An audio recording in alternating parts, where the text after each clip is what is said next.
Press. I got a video going back, and I'm going to give us a countdown. 5, 4, 3, 2, 1. Recording in progress. Can I take one of these? Sure. Good evening, and welcome to the regular meeting of the Scio Township Planning Commission for August 22nd. And with that, if we could stand for the Pledge of Allegiance. Allegiance to the flag of the United States of America, and to the republic for which it stands, one nation, under God, indivisible, with liberty and justice for all. Thank you. Mr. Chang, roll call. Okay, Commissioner Moore. Present. Commissioner Sharma. Present. Commissioner Human. Present. Commissioner Hyde. Present. Commissioner Chang is present. Commissioner Culbertson. Present.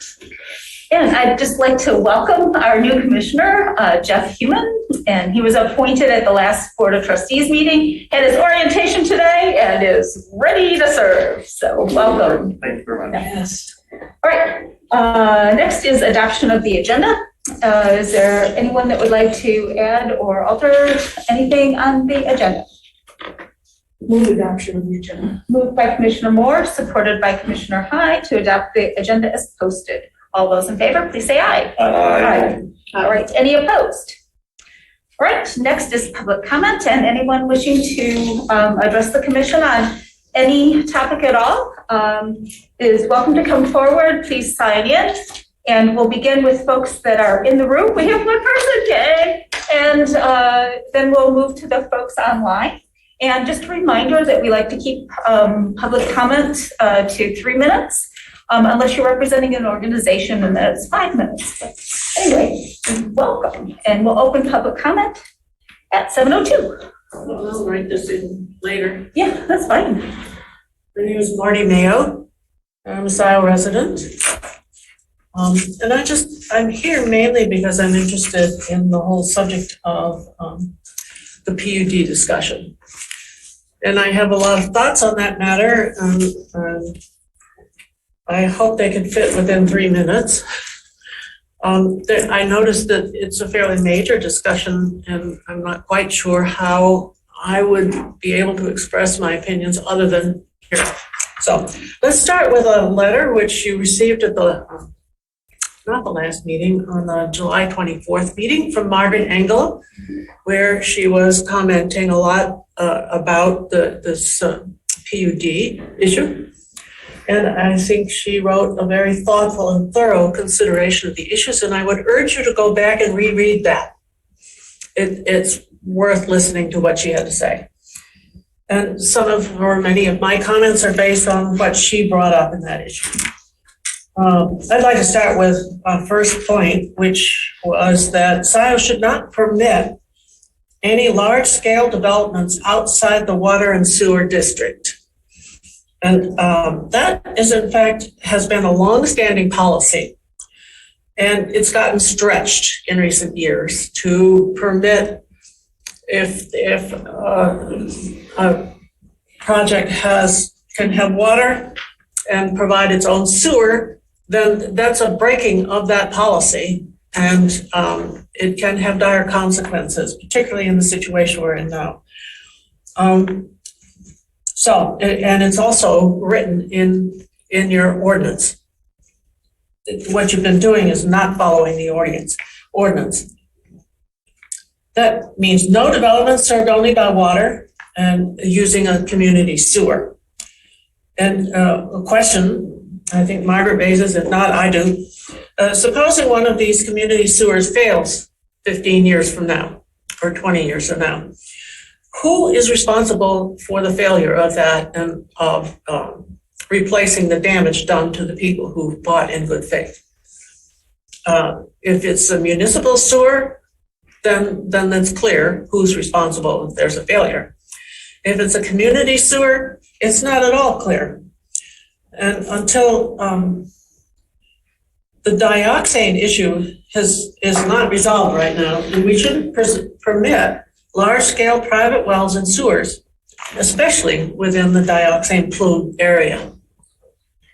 Okay, so as another point, density calculations. that these should be based only on the existing underlying zoning of the property, not on future densities envisioned in the master plan. The master plan is, am I done? Yeah, why don't you finish your thought, and then if you want to email what you've done, but go ahead and take another minute. We don't have a long line of people, so. What's in the master plan is not enforceable. And what is in the zoning code is. And therefore, if you're going to base something, a calculation for your density on something, it should be on something solid like the zoning ordinance exists. And this is also what the zoning code says. That has been not followed consistently in recent years, and I would propose that the Planning Commission should follow the code. Okay. Well, parallel plans used to justify PUD densities should be realistic, not something often crazy, so crazy that you wouldn't ever want to apply it. It should be something that could realistically be implemented if the PUD was not granted. Okay, well, I have a couple of other points, but I don't know. Yeah, it'd be great to have an email. So if you want to email us, I do, because I think this is a very important issue, the PUD, and I think there have been some things where Scio Township has slipped off the side of the road and should be brought back to the road. And it's very important, and particularly in view of the dioxane issue. And the fact that we don't know exactly where it's going to go, but we have a pretty good idea of where it is going right now. And we need to protect us. Thank you. Marty, when you email that, if you could cite what you were saying we're not following in the ordinances, that would be really helpful. So if you could take the time when you're actually sending the email to the Planning Commission. Thank you. Yeah. Thank you. We don't have anyone else here unless, you're going to come? Okay, sorry, Kevin. I should move. You can go move over one and sign in. Go ahead. Yes. Yeah. This is mine. Belongs here.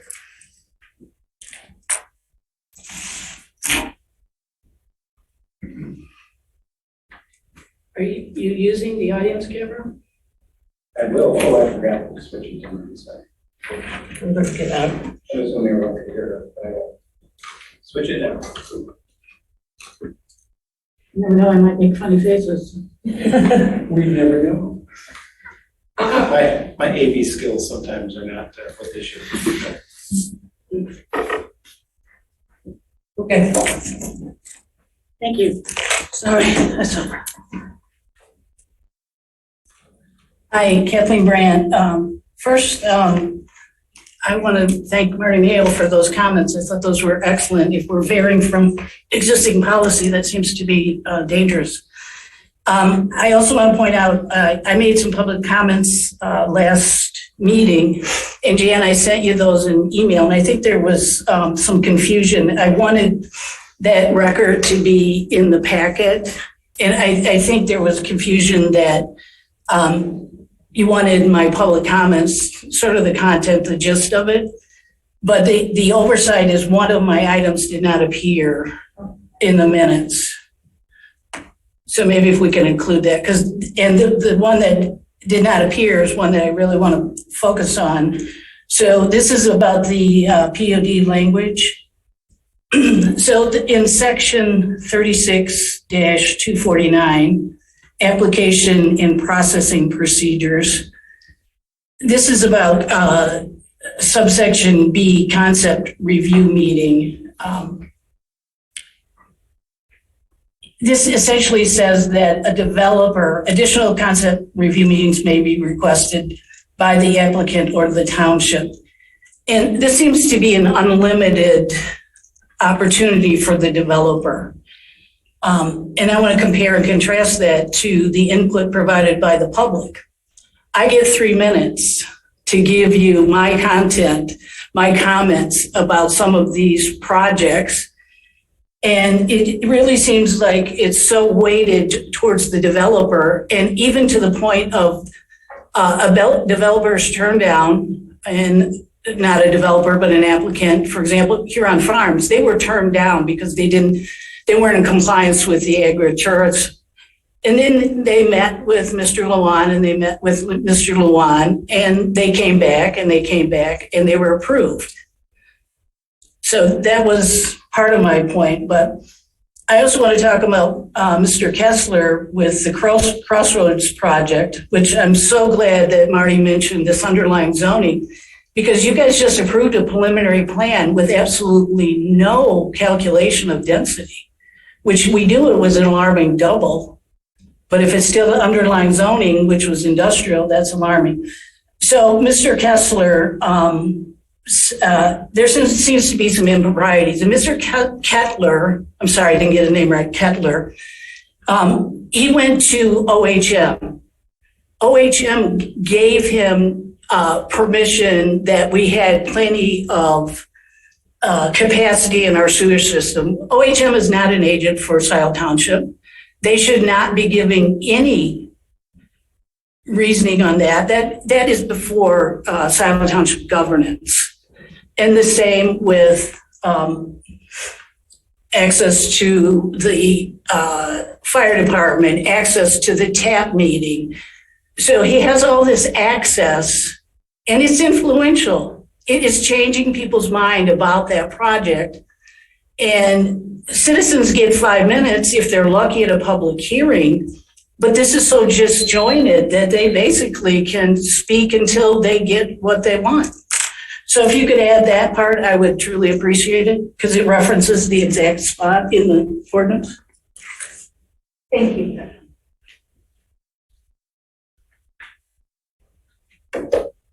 Great. Seeing no one else in the audience, do we have anyone online? Yes. There's a couple, it's unclear if this mic is helping or not, but I will turn it up anyway. Couple hands up. I believe Pam Boyd is the first one up, so Pam, you have the floor. Thank you. Pam Boyd, a Scio resident.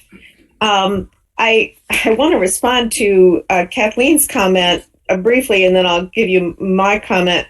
As a resident who has rallied her neighbors with only about a week's notice, when we were told that there was going to be something in front of the Planning Commission, we scrambled. And a couple of us had to work really hard for several days in a row before the Planning Commission meeting to have any kind of argument. It is, to me, it's very unfair at how much effort the developer gets versus how little effort time residents have to study, learn, bring before the board any complaints. But sorry, that wasn't well thought out, but emotional. A week ago in my newsletter, I don't know if you all read my newsletter, I posted in there about Huron Farms, and I'll read this briefly to you. I did a quick search of hours of operations of local wineries in Southeast Michigan and those that had similar rural setups that the Hurons are trying to do, but I also added in two that I think are in the downtown location subject to foot traffic for a broader view. One is Blackfire Winery in Tecumseh with their hours Friday, Saturday, and Sunday, 12 to 8, 12 to 8, 12 to 5. Howell's Main Street Winery, they're open Tuesday, Wednesday, Thursday, Friday, Saturday. They're closed Sunday.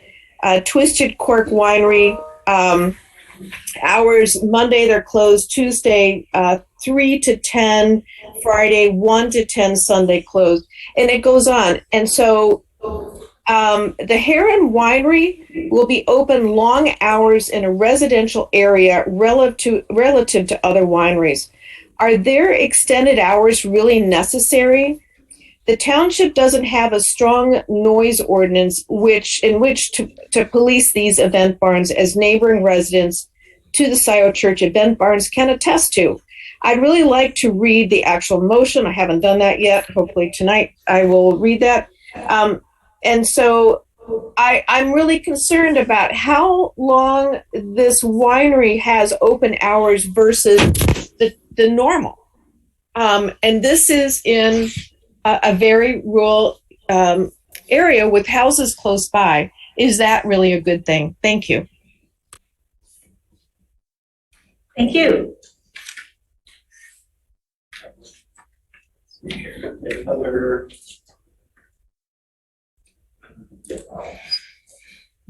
So hand up, Rob Pattinson. Rob, you have the floor. Thank you. Rob Pattinson, Scio Township.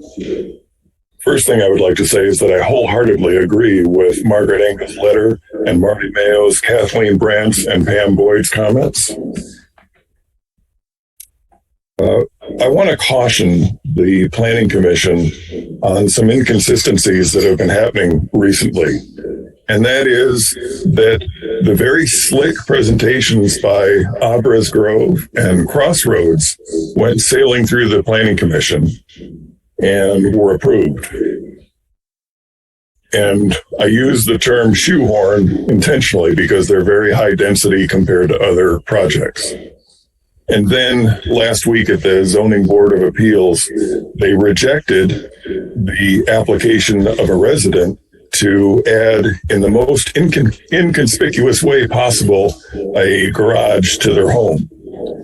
And the comparison of rejecting someone trying to build a garage and these shoehorn projects sailing through, the Arbres Grove sailed through on the very first meeting with a very slick presentation. And I want to caution the Planning Commission against being snowed by slick developers.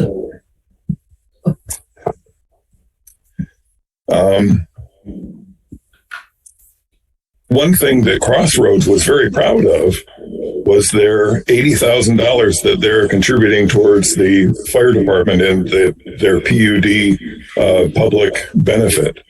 And I'd like to compare that to the Trailwoods project that put $1 million towards the water and sewer service, and that was their public benefit. So be very careful when you're reviewing these PUDs and how you're going to change the language. I'm especially concerned about the density bonus language that was redlined in last month's document. Thank you.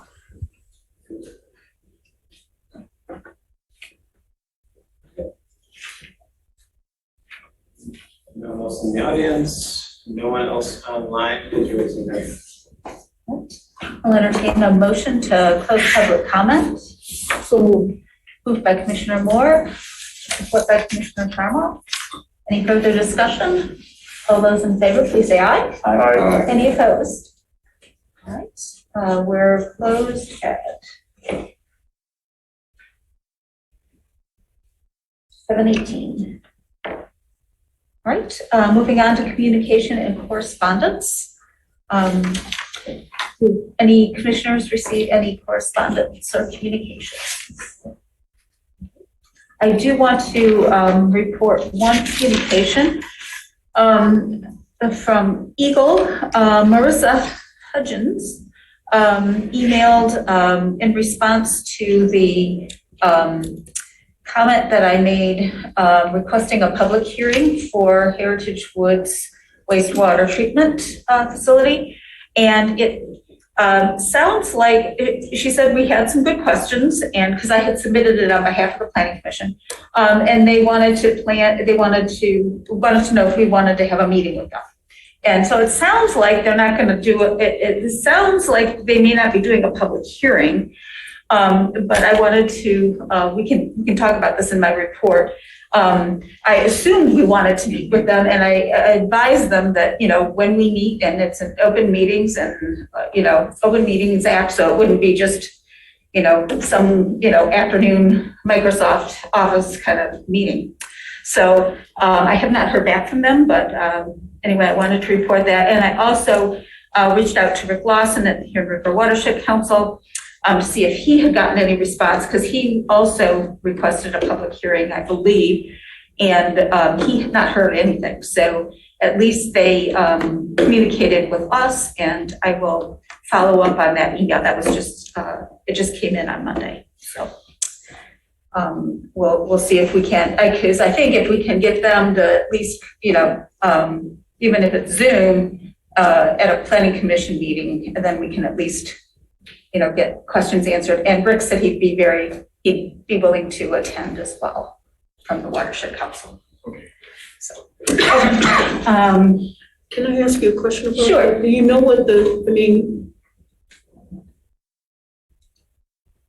what the difference is, having a public hearing versus just a meeting? I don't mean. They would actually conduct a public hearing. Because After they Eagle is do the- permitting it, what the process, my understanding anyway, Doug, you can correct me if I'm wrong, is Eagle is in charge of issuing these permits. And so they noticed, they gave, it was posted, a notice that they were, that they had basically accepted the application, I think. And you could comment online and comment, and also Rick said you could request a public hearing. So that's what we did with why we wanted a public hearing. And it sounds like they're not going to, it sounds like they're not going to conduct a public hearing, but possibly we could get them to, be part of a meeting here via Zoom. So does the statute, so there's a statute that allows us to request a public hearing, but there's no statute, I'm presuming there's no statute that says that they have the sole discretion to hold a public hearing or not. I don't I'm just kind know of, about it it. seems a Yeah. little bit, Yeah. I don't mean to They- take up time with you. Yeah, I don't know. I mean, if you want to research it a little bit, I'd love it. Because, yeah, so trying to get them to, so we can have, understand what their, it primarily it's the impact on Mill Creek. It isn't something that everything's going into the ground, but it still migrates. So that's and exactly what the and Huron River Watershed Council was worried about the phosphorus. So Yeah, from the fields, correct. absolutely. I think Huron River Watershed Council also requested. Yeah. Yeah, but he hadn't heard anything back. So anyway, so we'll continue to see if, So government- I don't know, if maybe there's something else we can do to, as we go through. Get the township lawyers. Ah, we can do that. Okay, let's see, any other, no other correspondence? Okay, then we'll go ahead and, we have no public hearings. And I want to introduce, for our presentation, I don't know why it was under communications correspondence, it's usually under presentations requested, but I'd like to introduce, go ahead. Oh, no. Okay, introduce Teresa Gelati. I hope I'm pronouncing your name correctly. Yeah, she's the director of the Office of Community and Economic Development at Washtenaw County. And as we've been talking with Washtenaw County with their Resilient Washtenaw program, I said, well, what sort of resources do you have for affordable housing? That's one of the things that we're talking about, maybe putting in the PUD. We asked Crossroads if they would please consider doing some affordable housing. So Teresa's here to kind of give us an overview of what sort of what the county can do and some statistics and resources. And so take it away, Teresa. Welcome. Thank you so much, and thanks for inviting me to join you tonight. Can you hear me okay? Yep. Okay, thanks for the thumbs up. So again, Teresa Gelati, the Director of the Office of Community Economic Development. I'm going to run through a presentation with you, just sort of some background about affordable housing and then some specific tools that local units could use.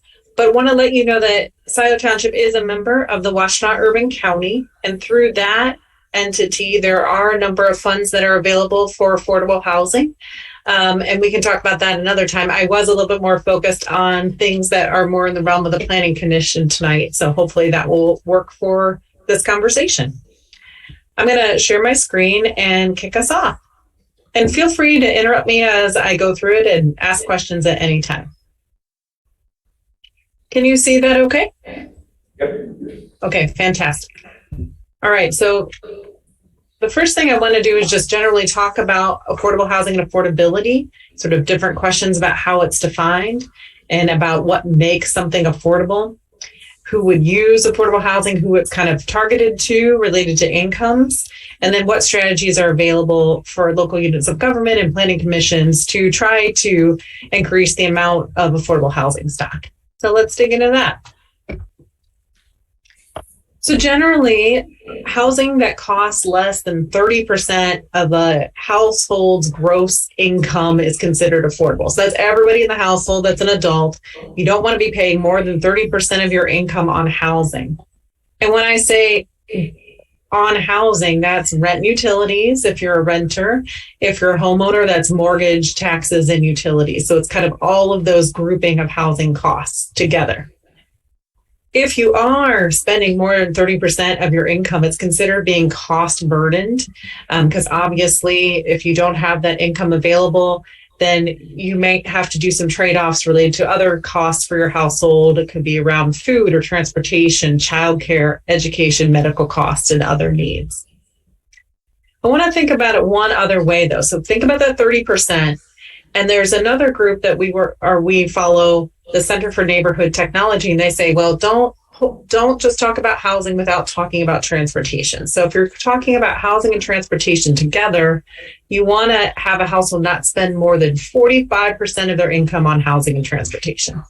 And the way I think about that is, if you are living in a place that's close to your workplace, maybe you don't need a car, you might spend more on housing, right? So maybe you can get by on the bus or biking and walking if you're close to your school, your employment. But maybe you live further out, so housing is cheaper, but then your transportation costs go up. So thinking about them together makes a lot of sense. And then, of course, there's other factors we might want to be thinking around climate goals and things like that around our car trips. But I think it's important to think about the two together. So I encourage you to think about with that framing. So reasons why we should care about affordable housing and whether or not we have sort of affordable housing, whether it's just lower cost market housing or actually preserved affordable housing, is as housing prices go up, it can push residents out. And you might have experienced this with friends or family or college kids coming home or other young adults and seniors, where costs are up high enough that folks might not be able to locate in and around Scio Township. They may be being pushed out of the community at large. This can also play out for employees. So we hear from businesses that we're having problems pulling in employees, or they have to live so far away, maybe in Jackson, maybe in Ypsilanti, maybe even outside of the county, that it's hard to make sure that employees are close enough to be reliable, right? And also to avoid some traffic congestion, because we do know that we do have that even with the pandemic still in play. We're back to having some rush hours right in and around our community. So thinking about all that, one of the best practices is to think about your various neighborhoods having different types of housing stock, right? From single family housing or duplexes or small apartments or even some bigger apartment complexes. But then also variety, right? So some single story things for seniors that maybe need things or disabled or folks who need things all on one level. So just a lot of different varieties of housing types. And that's going to also create a lot of different price points naturally occurring in the market. So that's one of the things we're going to talk about today is what can you do within the market to reduce the cost of housing? And then what other things can you do to protect affordability, which might involve using like state and federal funds or other supports locally? Any questions so far? Okay. So I want to pull up some probably not great information. This is all from a website called Rent Cafe. So I will tell you, what this is showing is about the equivalent of a 2-bedroom apartment in a number of different communities in the county. As you can see, the rents are incredibly high. And this is a huge increase from even just 2 or 3 years ago, whether you're looking at downtown Ann Arbor, Scio, Chelsea, Manchester, Saline, Dexter, even Ypsilanti, which just 5 or 6 years ago was closer to $800 or $900 for a 2-bedroom apartment. So rents across the county are so high. And what I put down there is a fair market rent value. What that is something HUD uses for the maximum amount of a housing choice voucher. So somebody who has a voucher, a lower income family, is effectively priced out of our community. That the average rent, it's very hard to even afford an apartment or find one. So I want to check with you. I was wondering if that was a little high for Scio. What does that seem like, that 1,760? Does that seem about the right rent that you're seeing? We don't have a lot of rent, but I think that's in the ballpark. But I do have Okay. a question for you. Yes. Do those figures incorporate mortgage, taxes, and utilities? Or is that just income? This would be just. Never mind. I'm asking the wrong question. I'm sorry. Oh, no worries. But this is just mostly rents right here. This is not, I didn't do home ownership. This was just on rents. Okay. This is sort of a crazy looking table, but what the red circled number is the median household income for Washtenaw County, right? All of Washtenaw County is $117,800. And then what this is kind of spread out, because there's often this thing called area median income, which is used to sort of designate what's affordable and when there's additional state and federal supports available for very low income households, et cetera. So I'm just showing you these mainly to say a couple of things. One, that $117,800 was the largest increase in 1 year of the median household income that we've seen. I would say since we've been tracking this at the county. It went from about 110,000 last year to 117, which is a very large increase. So we're seeing these numbers go up, which is good in a way that we're seeing a little bit of an increase in income, but not great when we see the rents and the cost of housing increase as well. Washtenaw County does have fairly high incomes compared to the rest of the state, but it's still hard for folks to afford income. So I'm going to look at that single person household that's circled over here, the 62,600. And now we just said that folks should spend about 30% of their income on rent. So the next slide is showing you that that's about $1,565, which is below that average rent that we saw in Scio Township, right? So folks it's pretty expensive, even at 80% or even at 100% or that median income. These aren't very low income folks. These are working people. These are folks with jobs, and they're getting priced out of rental. And so we definitely need more housing stock and more affordable units. To kind of give you a sense, we pulled some data down, and U of M Poverty Solutions helped with these graphics, which I think are pretty nice. It came from the Bureau of Labor Statistics, and so this is information on wages. And so, you saw some of those incomes and you saw some of those rents. You're seeing here a cook making $32,000 a year, office clerk at $33,000. Even the licensed practical and vocational nurses at $53,000. A lot of these positions are priced out. And this was done for Ann Arbor actually last year. So it's probably even higher. But for the average apartment in Ann Arbor, and Scio's pretty darn close, you saw there, you have to make $68,400 a year. And we know that there are many, many working households that are not making that and are getting priced out of our community. So another thing I wanted to kind of think about, I know is sort of commuting. I mentioned before that one of the other great things about trying to have more housing and more affordable housing is to try and reduce the number of commutes. So the census does this data called On the Map, which I really like. So you can do it for any community. So I did it for Scio Township. And that arrow pointing in is that you have about 9,351 folks commuting into Scio Township on a given day for work. About 562 people live and work in Scio. And then you have about another 5,300 commuting out. And not necessarily to Ann Arbor. This is just showing you the flow, but they're commuting out to somewhere else to work. So definitely you're seeing, I'm sure, I don't need to tell you all about sort of the traffic levels of going in and out during the workday. I have a question. Yeah.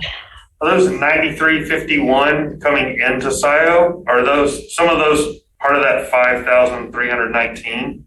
Or are No, they definitely stopping? They're stopping and working, and that's showing folks that are commuting in to work in Scio Township. Thank you. Yeah, great question. Thank you. I mean, nice to see that you have a job center, right? That's pulling people in. You have employment opportunities, but we're seeing that folks aren't living and working necessarily in Scio. Both, I should say.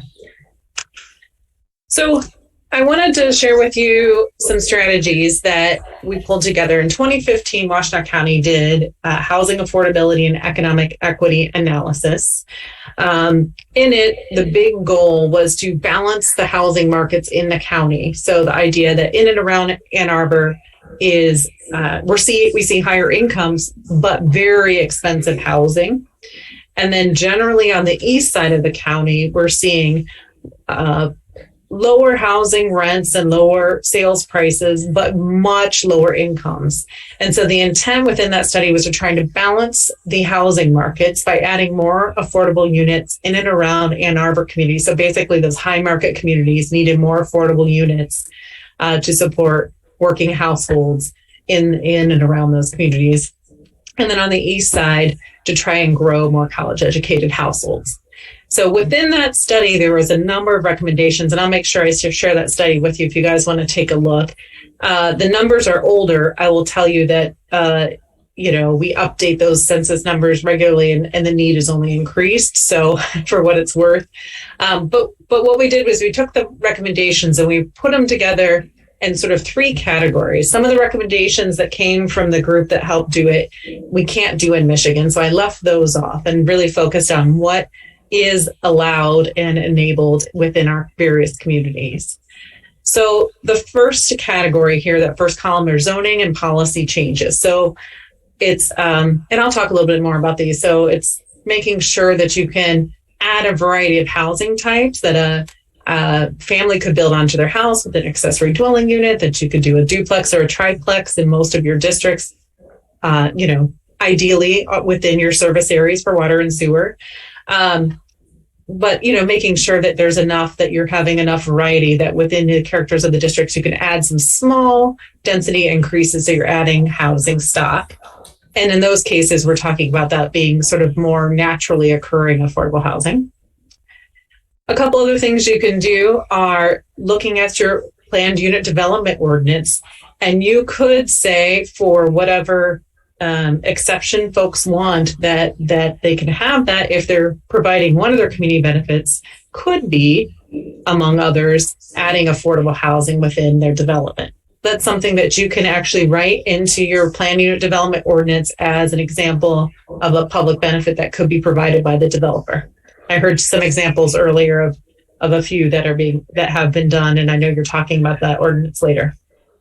I'm going to talk about a few more of those a little bit later, and also go into public lands. I'm going to dig in a little bit on the planning and zoning and just give you a few examples. I keep talking about sort of these different housing types, and it's something that you may be aware of and might have been discussing. It's this idea that there's missing middle housing. A lot of our communities, you see detached single family houses, maybe even some townhomes, and then you get to sort of the apartment complex, and there's little in the middle, which are these combinations of duplexes, which we're just talking about 2 units within one building, sometimes stacked top to bottom or side to side, triplexes, those can often still look very much like a single family home, and just have different units throughout. You can get into fourplexes and courtyard apartments that may look a little bit more like a traditional apartment building, but not completely, and still have that character that fits in very nicely within a traditional neighborhood. And then you can get into some other things like a townhouse or multiplex or live work units. So it's just some things, if you were going to kind of take a look at your zoning ordinance, you could start to look at, when of the housing stock in your community, what percentage of it is single family, and within your zoning ordinance, how much of the land is zoned for single family only. Because those are kinds of things that can limit to some extent where you can see some of that smaller scale development. You can check to see where by that I mean what zoning districts duplexes and triplexes are allowed, and in what instances you do allow for accessory dwelling units or not. And then there's some things that if you think about sort of making these adjustments, making sure that your lot size would accommodate a property that would have a single family detached and maybe an accessory dwelling unit.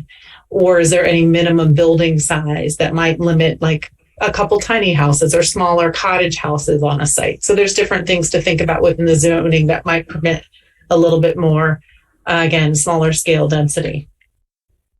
And I want to show you some examples. So these top two are some accessory dwelling units. I think these two examples are from Ann Arbor. So in this case, someone built above their garage for a separate detached unit. Same here. This is a smaller detached unit above the garage. This is an example from Ann Arbor. You couldn't tell from the front that this ranch has an addition to the back, which is actually a separate accessory dwelling unit with a separate entrance around the back.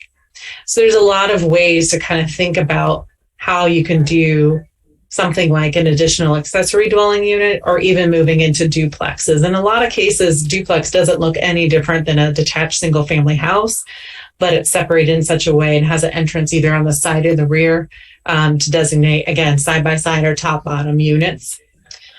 Over here, you're looking at a fourplex, which is a little bit more, but it's still not that big of a building, but can fit, on the same size scale as a single family lot. And then down here, you're looking into a triplex that's a little bit more of a townhouse style. Another thing, and I don't know if this applies, I think there are some larger sort of mansion type properties, and we've seen some successful repurposing of these buildings. Oftentimes they're very difficult to upkeep for a single family.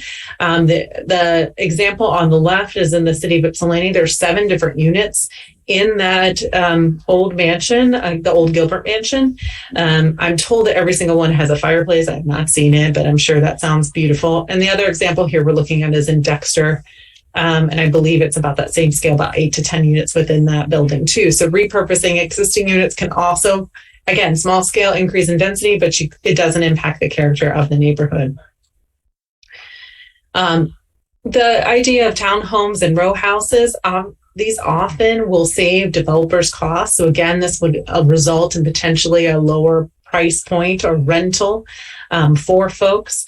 So just something to think about, because you're not having to do as much building materials and construction cost if you look at these models. And you do see these, popping up, I think, all over our county and a lot of different communities. I'm sure you guys have them as well. In some cases, there's also the potential to repurpose some older buildings, some like former manufacturing or industrial buildings for live workspace. It could be commercial or small craft manufacturing on the bottom. And then above, you could have some additional residential units above. So that's another kind of thought about how can you get some small scale density increases and a little bit more residential into your community. So these are all sort of market-driven solutions, right? All of these we're talking about using a zoning ordinance to try and add a few more different options to allow people to add additional units, themselves, or work with a builder on a small addition or a duplex or things like that. A couple of things you might want to also consider is, and I apologize, I haven't looked detailed at your ordinance, but if you'd like me to, I'd be happy to, is sort of looking at Are there any other things that might be limiting development? Again, if we're talking about those building sizes or lot coverage, or in this case, minimum parking requirements. Sometimes the requirements for parking might take up a lot of space on the site to the point where you might not be able to fit the building anymore. And then there's a lot of other pieces of it. Is the development community, are the folks that are coming to you at the Planning Commission, are they willing to sort of consider these things? So have we talked to them? Have we asked them to do some affordable units? Are they up for considering within a subdivision having a number of maybe duplexes on the major street before you go into the subdivision, things like that. A couple other things I wanted to mention, just sort of, again, that might be available for consideration from the Planning Commission or the Township Board, in addition to sort of looking at some of those zoning requirements, is you could potentially waive fees for affordable housing development. So something around the planning review or the building fees. I know a couple of communities do that, or they cut them in half. But probably more impactful for someone who's coming to do specifically affordable housing is to establish a policy for the payment in lieu of taxes. So if a developer is doing affordable housing, they're using state or federal funds, and they're providing affordable units up to 80% of the area median income, they would qualify through MSHDA for a payment in lieu of taxes, and then each local unit would establish what that payment in lieu of taxes would be. Now, I will tell you that these vary in every community, and in some communities, they vary from project to project to project.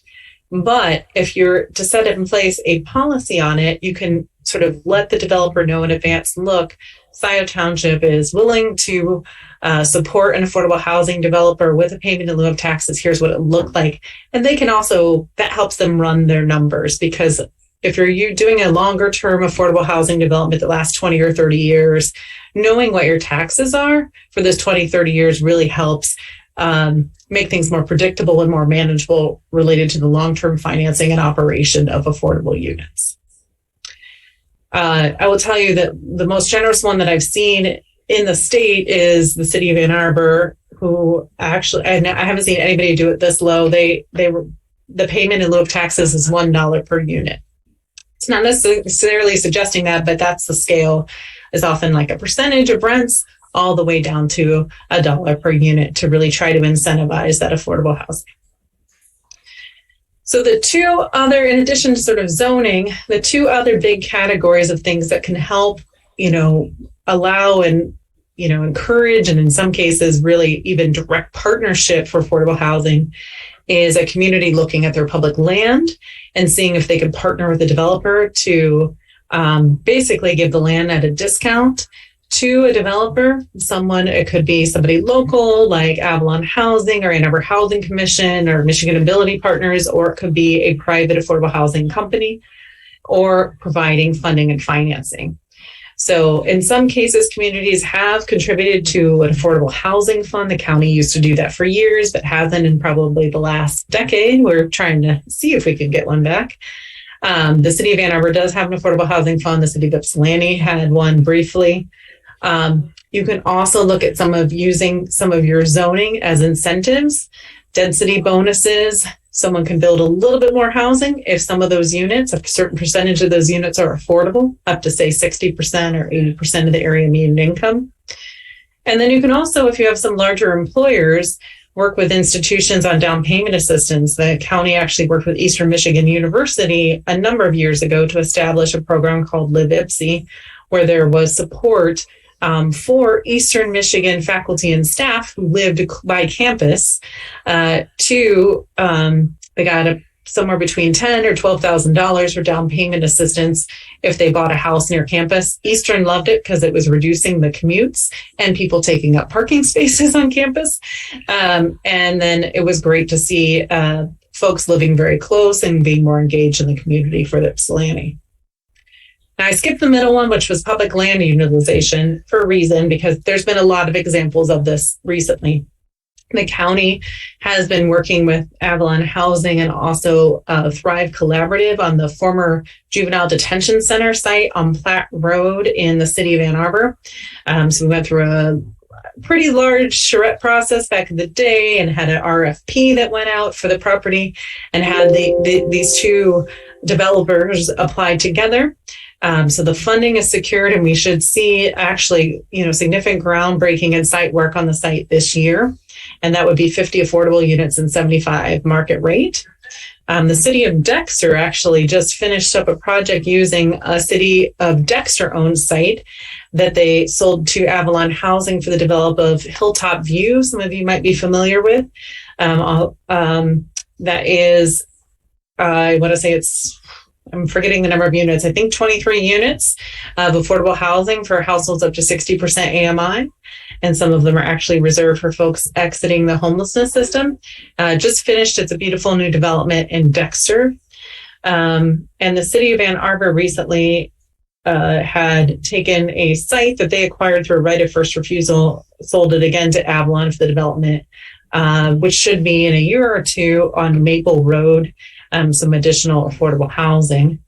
Having the land is very important, is a great way to, one, you as a local unit of government, you have a little bit more control over what happens because you're selling the property. So the city of Ypsilanti, for example, had a property that was the old Boys and Girls Club site on Park Street in the city.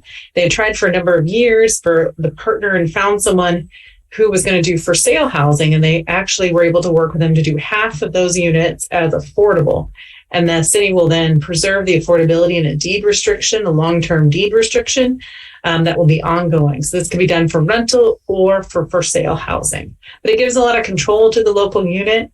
From the developer, they have a lot of certainty that they have a partner that's going to be working with them to go through the process of the approval process. And in some cases, some communities, not all, might write down the cost of the land to get the public benefit again of affordable housing. All right, that was kind of a lot of information. So I think I'm going to stop right now and see what kind of questions you have.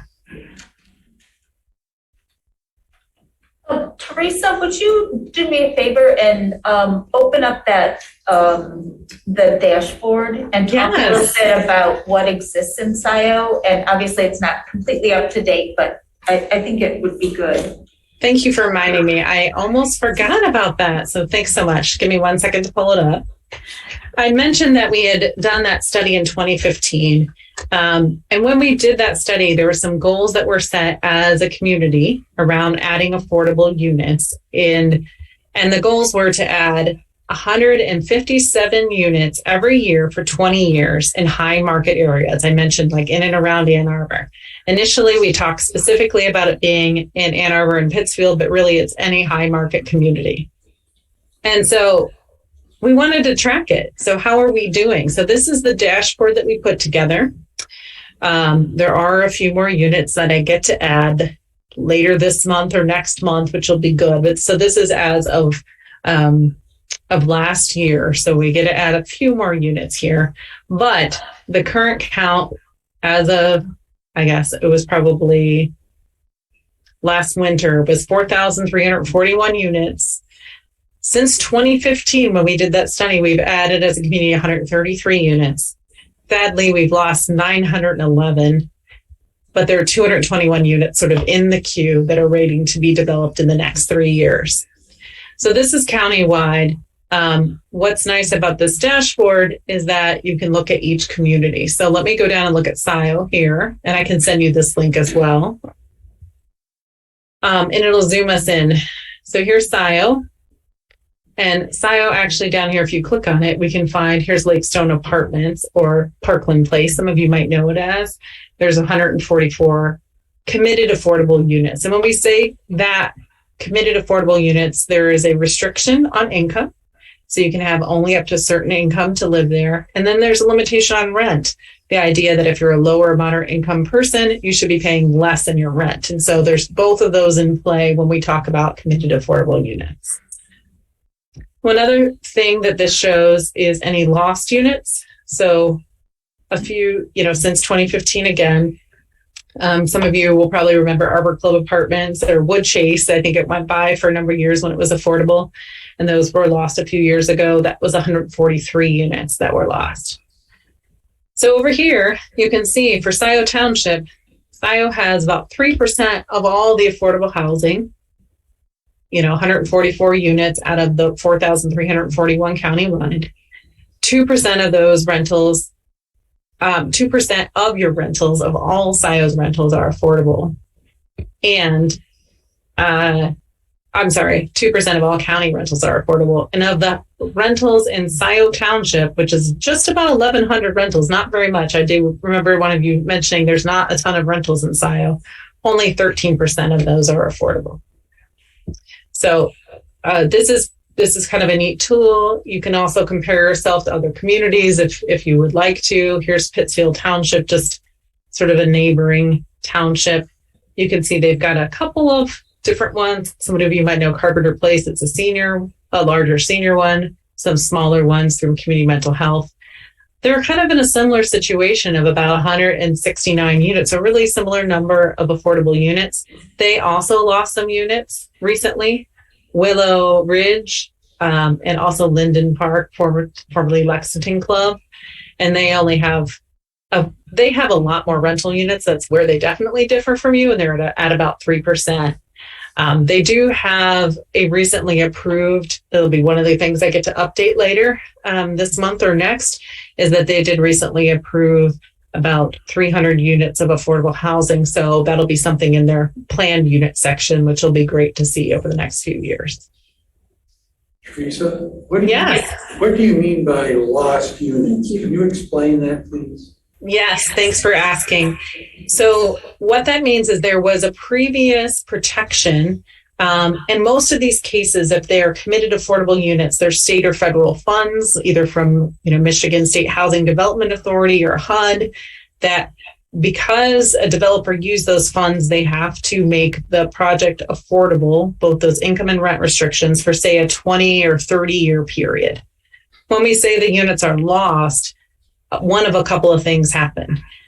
One thing that could have happened is that they actually met their affordability period. Maybe they had to keep it affordable for 30 years and they actually finished the 30 years and decided not to renew it because you can continue your affordability. In some cases, you would seek additional funding and then redevelop the units. But in the case of Pittsfield Township, I showed you, both of those properties decided to opt out early. They took this loophole in the low-income housing tax credits. And so they met their initial affordability requirement, but actually got out of an extended one. So in all these examples, they met an initial affordability period, and then at the end of it, switched their units to market rate. So there's no more protections on the incomes for residents or the rents. There's another example that happened recently in Ypsilanti Township, just north of Eastern Michigan University at LaForge, where two apartment complexes next to each other had received subsidy from MSHDA, and they came out of affordability, and they decided to go market rate. So they started to increase their rents. They still take folks that have vouchers, but there's starting to be changes, and they're actually redeveloping the units and trying to bump up the rents. So it is challenging to see all those units lost because in most cases they're either resold and then folks will clean up the units or redevelop the units and then bump up the rents. Did I hear you say that some units had deed restrictions put on them? Yes. In cases in particular where a local unit of government owns the property and they sell it to a development partner, they may put a long-term deed restriction on it. For the case of Washtenaw County, for that Platte Road project I mentioned, we're actually putting a requirement of 99 years of affordability. So Avalon Housing is the partner there. And so they've agreed to maintain 50 units of committed affordable housing for 99 years. And that's within the deed restriction for that parcel. I don't want to. Yeah, go ahead. No, These are great questions. One more. Yeah, go ahead. It has to do with the PUD. If we have affordable housing as part of a PUD, does that go with the land? I mean, so if we have an agreement that's part of the PUD agreement for affordable housing, a certain percent, they would have to keep that forever, right? Yeah, unless there were, yes, if it was just open-ended like that. If it was worded that way. Yeah, there could be a sunset within a PUD agreement. There could be, yes. Okay. But it could work like almost like a deed restriction, then if it was zoned, Yeah. knowing that you had a certain percentage or something like that, yeah. Who knows? Yeah, Those but- are good agreements. Yeah, I've seen a number of affordability agreements. It's slightly different. So it's you do your PUD ordinance, there's the PUD agreement, and then there's a separate affordability agreement that's recorded.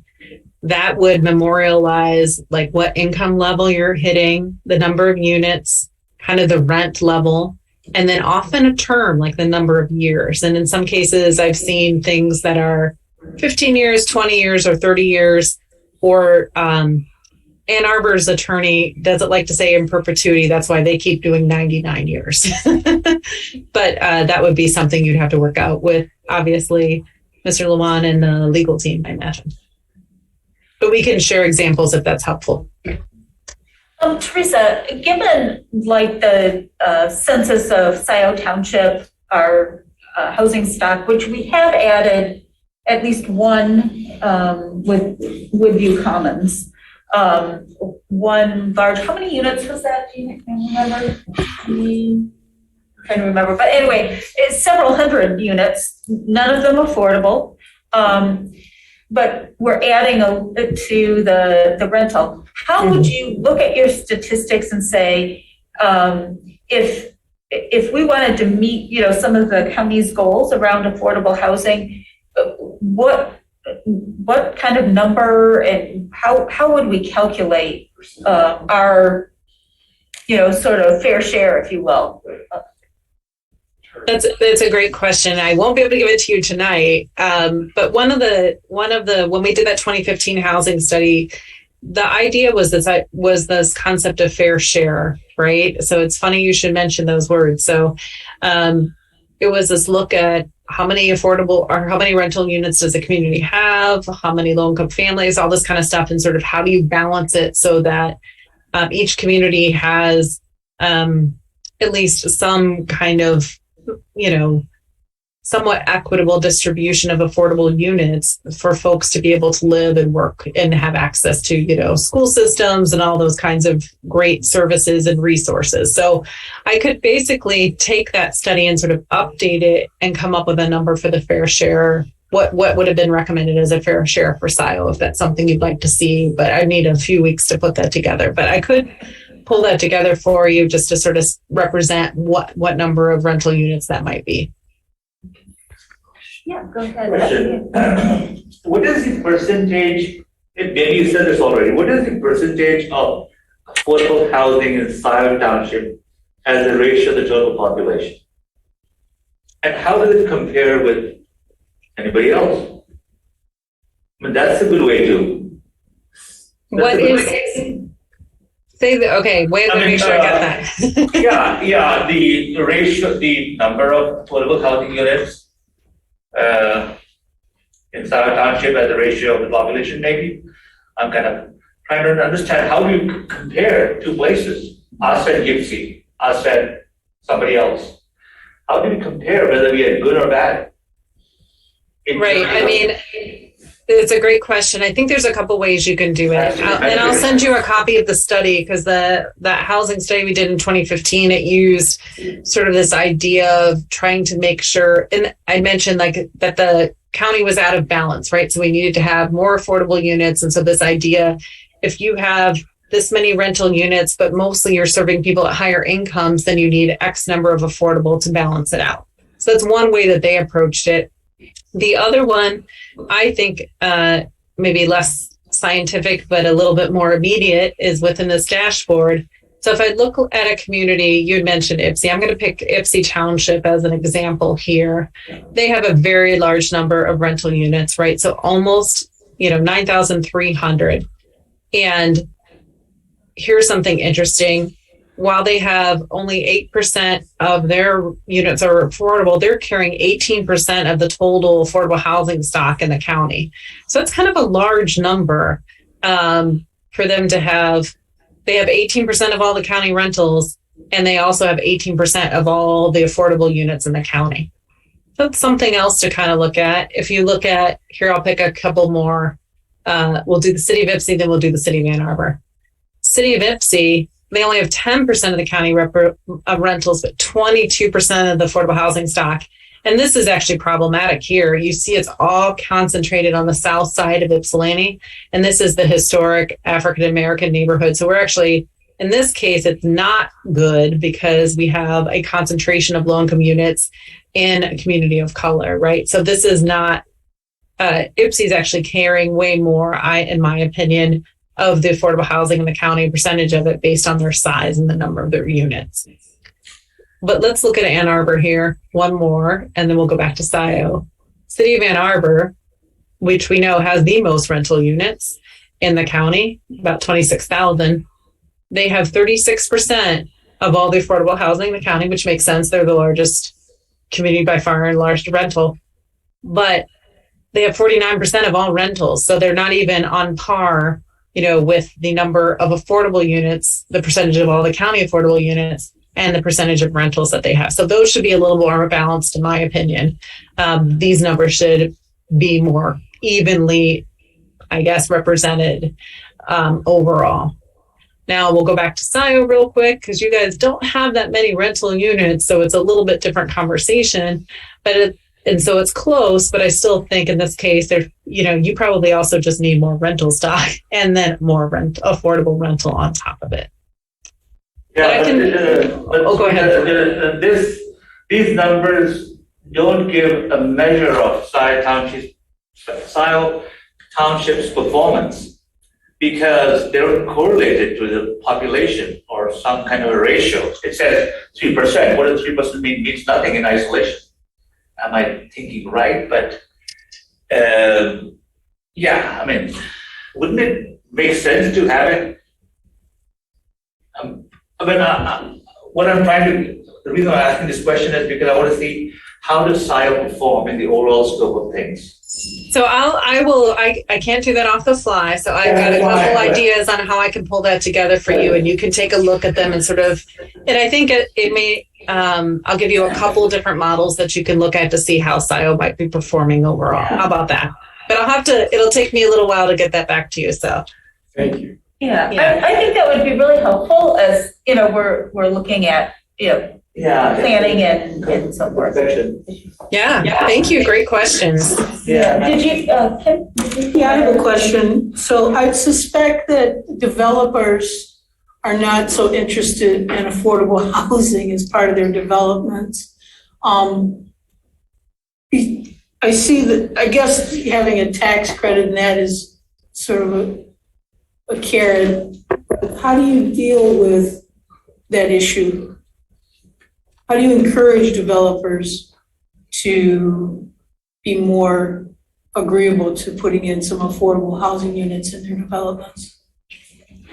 That's a great question. And I think there's really two key ways. So there are developers who just do affordable housing, like that is their specialty. Some are private and some are nonprofit.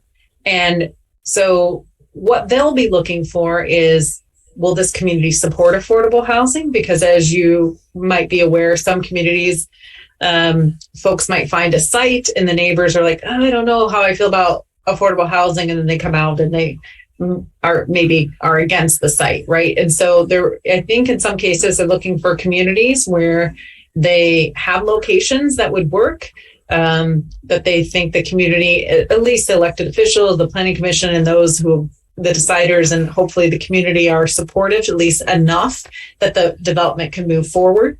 So that will be one. And I can't downplay enough for you how important that is.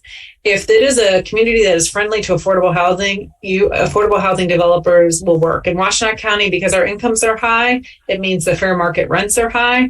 And so I get calls regularly on people looking for sites. And so if Scio is the type of place that you would open them with open arms, I have, myself and others who end up fielding those calls would be happy to direct them to the team, especially if there's some locations you have in mind that work with your zoning ordinance, that work with, any other things that might, regulations that might encourage or prevent multifamily housing in this case. The other piece of it, to incentivize is sort of looking at your zoning ordinance and say, is there anything where a developer might want an incentive for one thing and would be willing to provide affordable housing in order to get that other incentive? So this could be the density bonuses. This could be tying the planned unit development to providing an amount of affordable housing. In some communities, they even look at using brownfield. In the case of communities that have brownfield tax increment financing, they might say, well, if you're going to use that in addition to the cleanup and you're using non-environmental, you might want to give us affordable units. I don't think that applies to Scio, but sort of incentives within the zoning ordinance that would encourage people, if you want to do more density or if you want to do this thing that's kind of outside of our normal zoning ordinance, give us some affordable units. Or making sure your zoning works for multifamily sites, identifying some sites, and sort of making sure the affordable housing developers know that you're interested in and willing to welcoming a no affordable housing project. All right, great. And Teresa, if you could email me your presentation, we'll make that available to folks too, as well as the recording. Absolutely. All right. Thanks so much for all the great questions, and thanks for having me. Thank you. Right. Thank you. So hopefully that'll be able to inform some of our work ahead.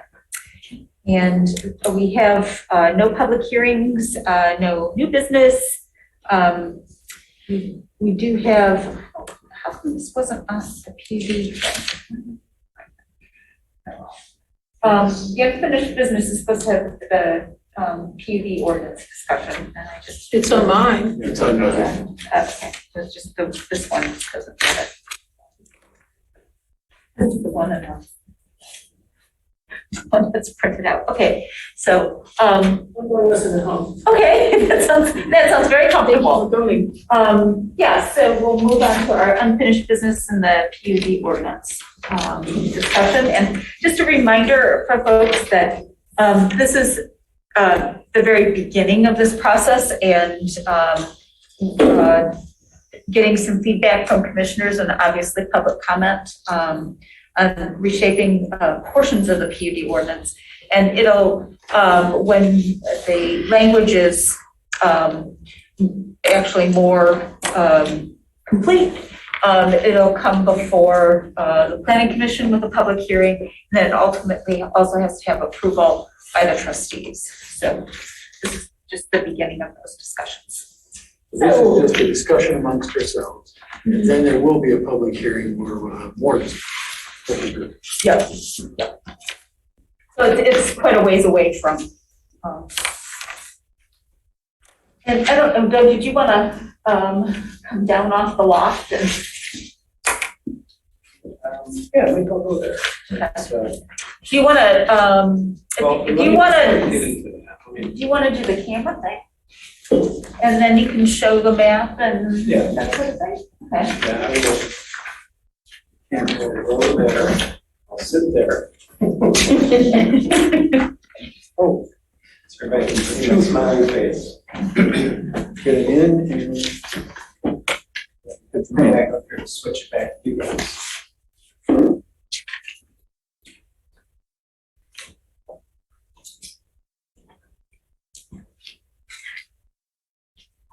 Okay, there we are. Well, hello, everybody. So we are, I think we talked about this one, an overview, I believe, in July is last time we spent any time talking about the proposed changes to the PUD ordinance. And as you'll remember, last time I pointed out some of the bigger changes to the proposed language. The biggest change really is the idea that we would remove those areas outside the sewer service district from consideration of a PUD. And so I put that in I wrote that in after some discussion with the kind of our working group that was Jan and Kim and Bob, no, yes. Oh, Chris, sorry, that were part of that working group.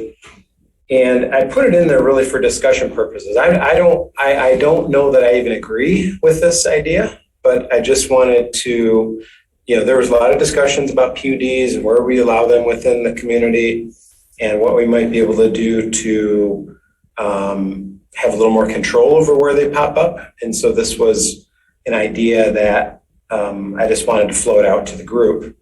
And, obviously a big change. Now, I will say that that's the way the ordinance is currently written with regards to non-residential PUDs. So even the current language indicates that if you are proposing a non-residential PUD, like commercial or industrial or something like that, it has to be within the sewer service district. So that's the current language. But we allow residential PUDs with residential component outside of the sewer service district. So the only, So that, could I add that? yeah, I think one of our citizens mentioned that our use of the PUD statute is out of line with our zoning. So I kind of wanted to clear that up. Is it true that our zoning ordinance says that all the PUDs need to be within the sewer district? no, that's not true. Just for the commercial development? That's why I asked her to cite. Yeah, it's just that it's maybe that's what was being referred to. I don't know, but for example, you couldn't do an industrial park PUD or a commercial PUD outside of the sewer service district now, currently, as ordinance currently is written. But you can do residential PUDs anywhere within the township, and it's been that way for many years, and that's how the ordinance is currently written. And we've done that in many cases. So that's the big change, and let's hold on that thought just for a second. Again, we haven't talked about this in a couple of months, so I just want to briefly go over some of the changes that we're proposing. We increased the PUD kind of benefits from only having to meet 1 to meet 2. We talk a little bit more specifically about what those benefits are in the ordinance, and that reflects what we talked about in the master plan, where we specifically, remember in the master plan, we added a whole section on PUDs.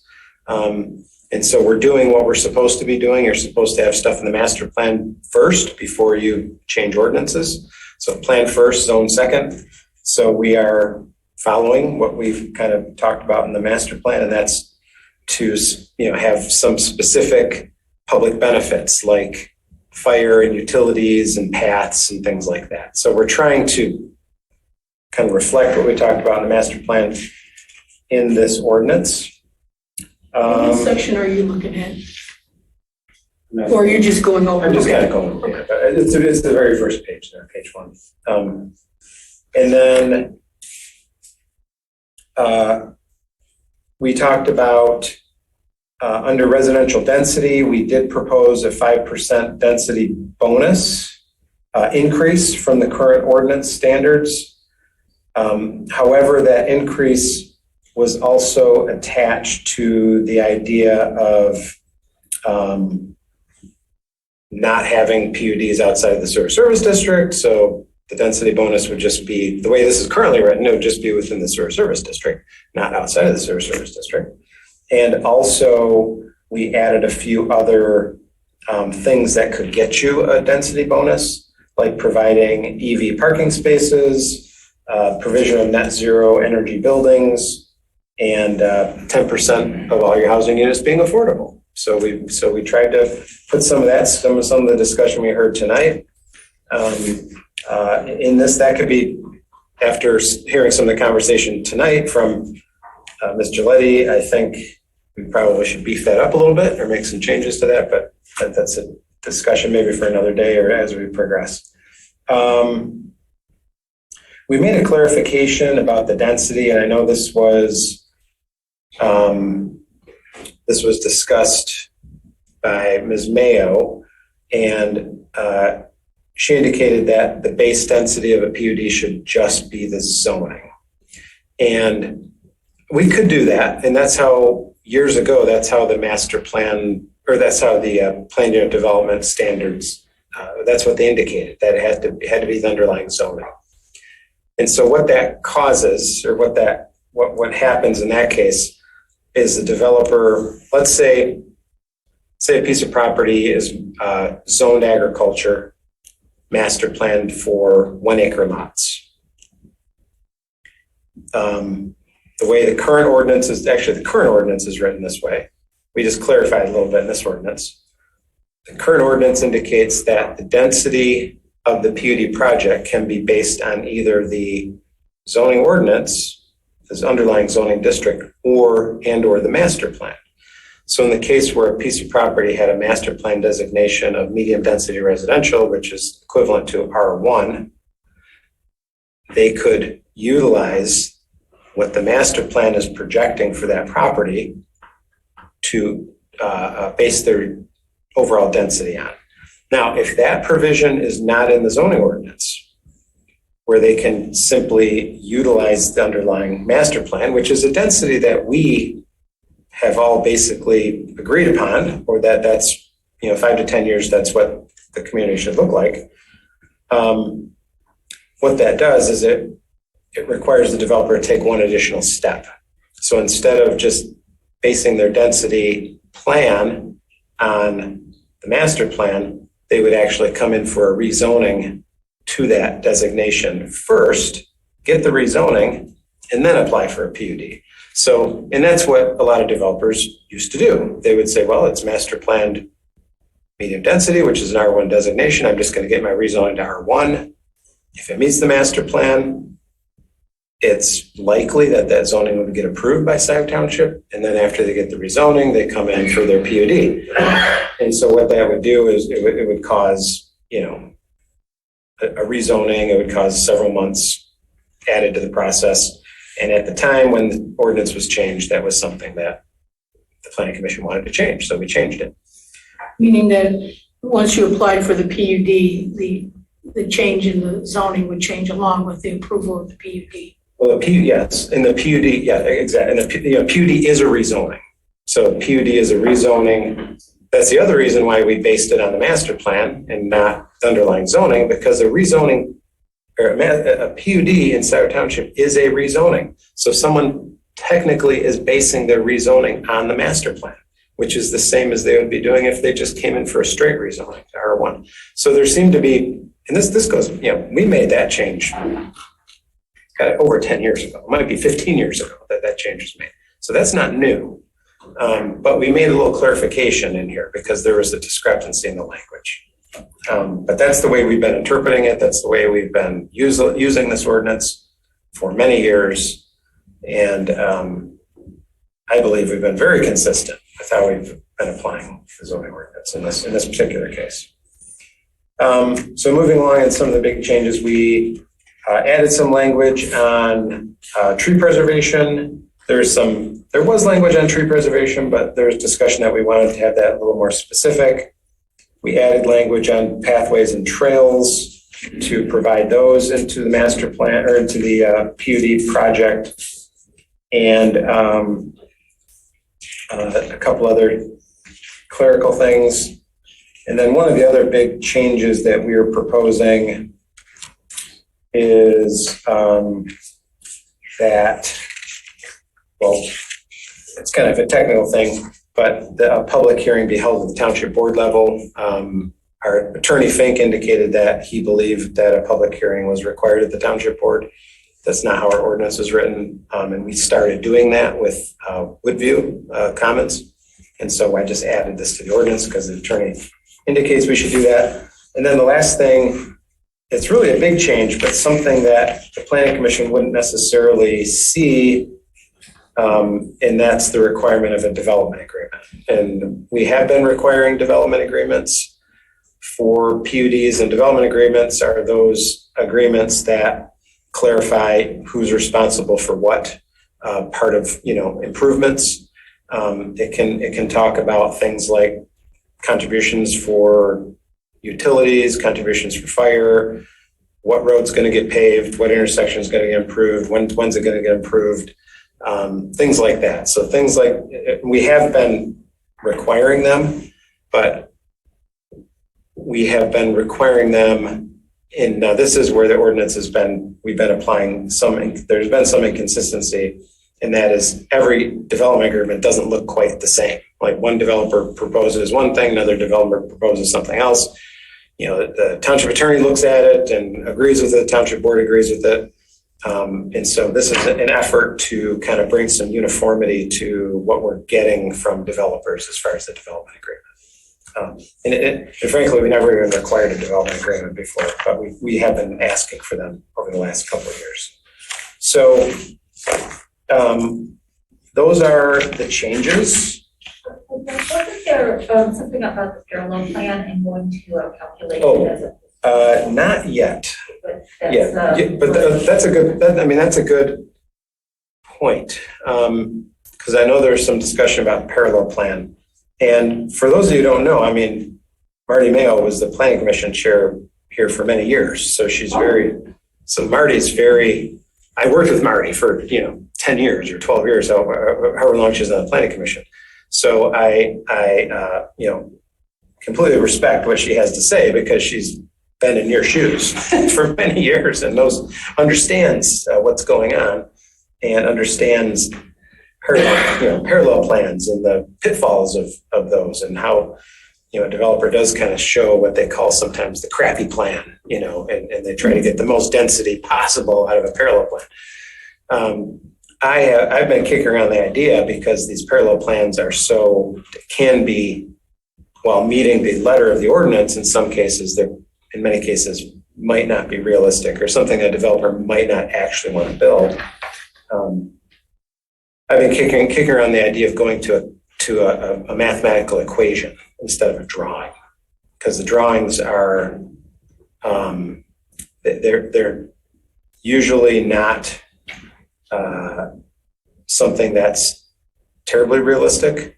Where if we had a calculation that took into consideration things like wetlands, woodlands, roadways, and start subtracting those from the overall acreage. Say you have an acreage, say you have a 100-acre parcel, and we start to subtract significant natural features, a percentage of wetlands, a percentage, then we just start subtracting things out of that acreage, and then apply a unit per acre to that remaining acreage.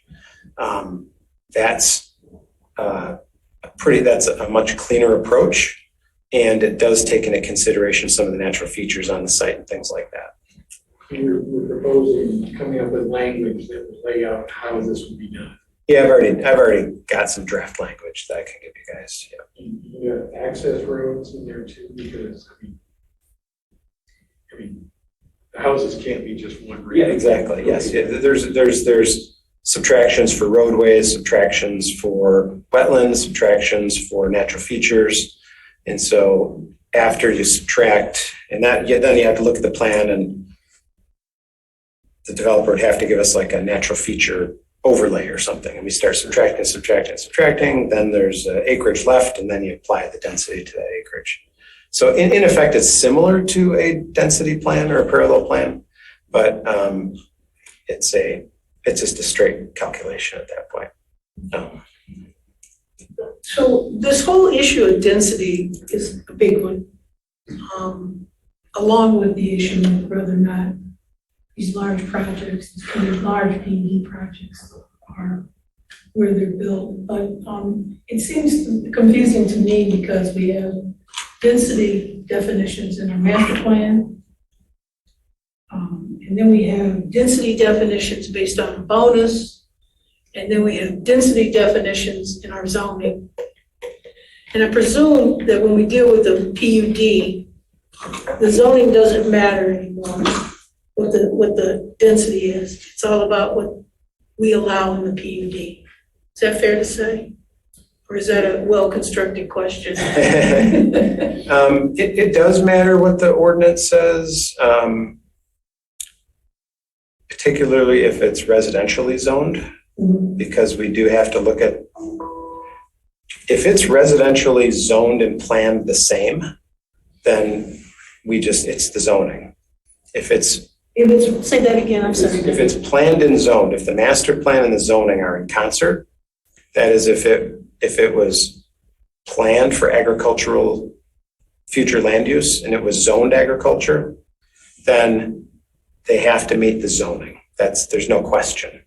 PUD cannot override that.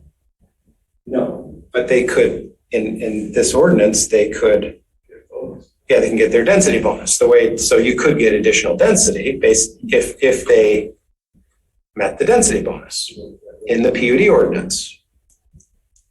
And they could get the density bonus based on the PUD density bonus language. Yes. So you could get around the master plan and the zoning with the PUD, with the density bonus. Yeah, probably not I don't think you get around the master plan. We shouldn't let anybody get around the master plan. But we reconfigured the master plan language to allow for these kind of projects already. So it's, but I just feel like I don't have a good grip on, because there's three different major areas. There's the PUD ordinance, there's the master plan, and then there's the zoning ordinance that talk about density. And it feels like on any given conversation with any different person, it can be defined different ways, just like I just learned from you. Well, yeah, if the master plan and the zoning ordinance say the same thing, then there's no getting around that density. But then you said we could get around that density with a PUD because we have density bonuses. See what I'm saying? That's true. Yeah, Okay, so that's true. I'm glad to have this conversation with you during our meeting so that I understand, because I'm trying to get it myself. Yeah, I'll be able to vote on something. Yeah, and I do want to bring up a discussion, which I think is really important, about the affordable housing. So in Scio, we have different pressures. We have the land preservation pressure. We have a lot of limited development pressure. And what that often results in is very high housing costs. And one of the ways that you bring down those housing costs is through multifamily higher density developments. It's very difficult to and to have that higher density, you need the water and the sewer. So part of this whole piece is, okay, if we want to do 30% land preservation, and if we want to keep PUDs out from, the residential areas, to also preserve that open space and so forth. If we're going to be an equitable kind of community, where do we have affordable housing? And so part of this whole question is through, the zoning ordinance, where can we identify and promote that within the sewer and water district? Promote affordable housing? And which also comes in with, an increased density. It's really difficult to have affordable housing at 2.5 units per acre. Mm-hmm. I still think that we probably need to do more about identifying specific parcels and so forth, and talking with developers in order to do that.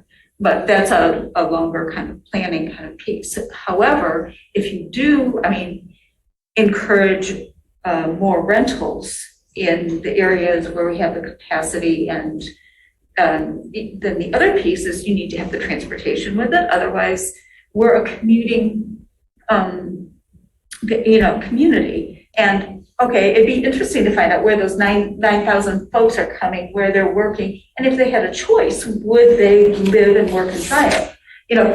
So there's a sustainability piece, there's an equity piece, there are all sorts of layers here to really think about,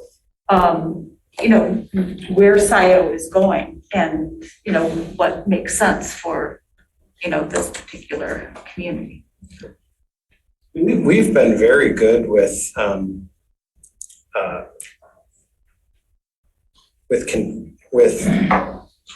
right now, so regulating, controlling, with directing development as our master plan is written over the years. We have rarely, if ever, fallen outside of the Scio Township master plan. And as far as I know, we've never really been challenged on zoning decisions that because of that. I mean, we have, Scio Township traditionally has very closely followed our master plan.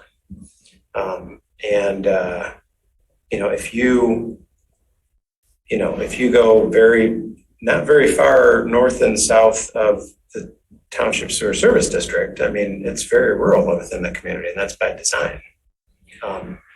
So I think we've done a very good job, and we've stuck to our master plan very carefully. Problem is, we've changed our master plan. Is that a problem? I mean, this is. Well, I mean, so. The township changed their master plan. Right, we've changed our master plan, right? Right. Yeah, I'm not sure. So, Problem. well, I'm going to explain it to you. I mean, there's a concern about density. There's a concern about density on the planning commission. We've been discussing it for over a year. And as well as when different projects come up. And then we have residents that have come and discussed it with us. And then there's the issue about affordable housing too. So now our master plan references the PUD statute. And I guess my question to you is,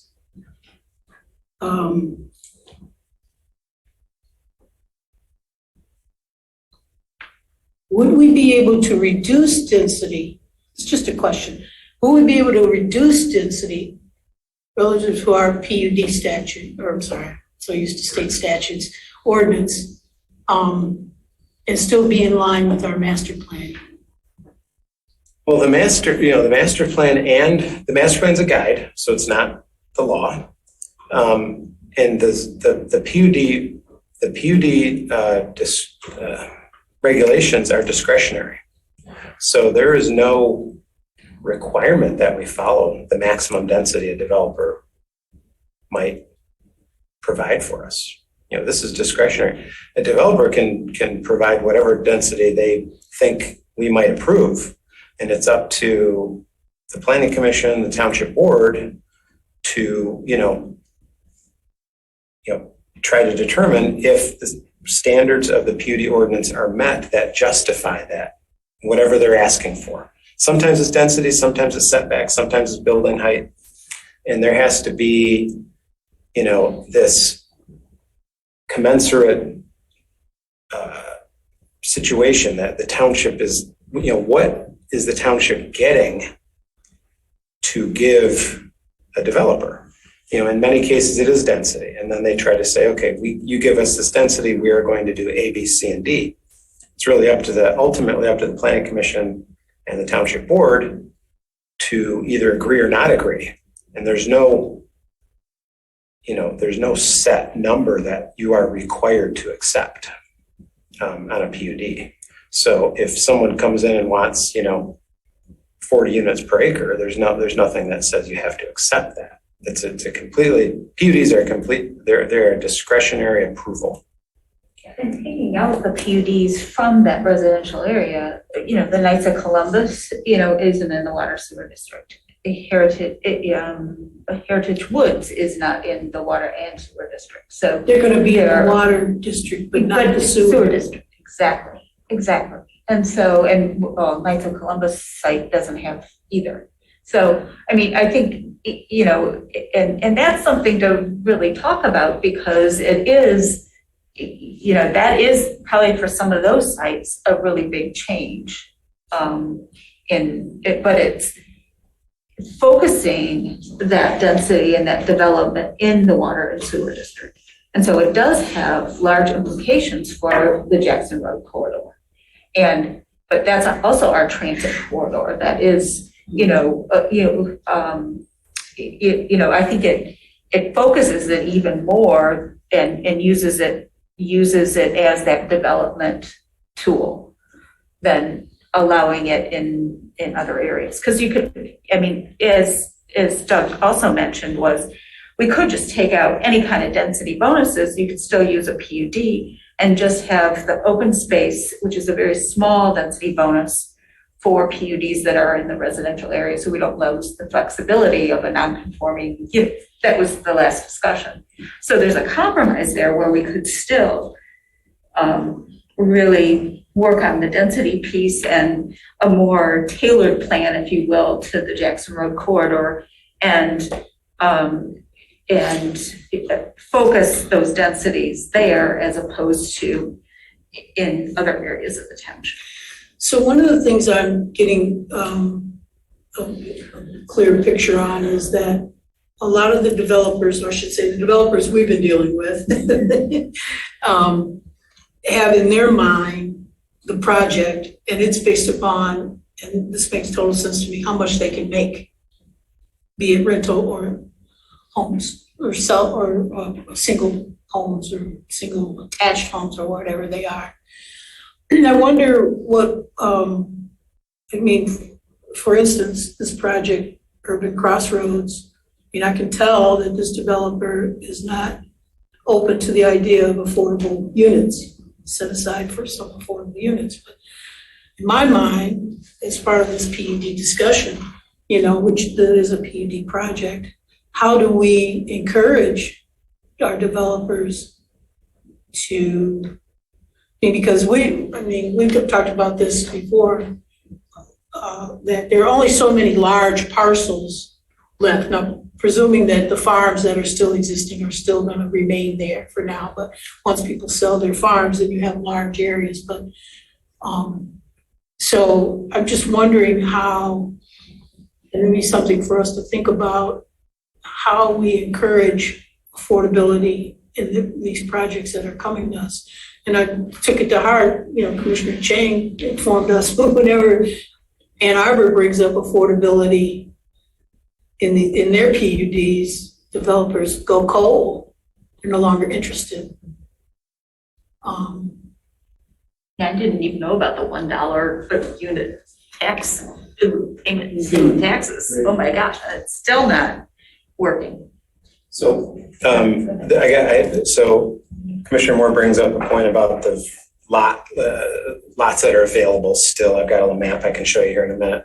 But let's go back before we get into that about this idea of prohibiting PUDs outside the sewer service district, or maybe putting some conditions on them. And you mentioned maybe still allowing them, but not allowing the density bonus, something like that.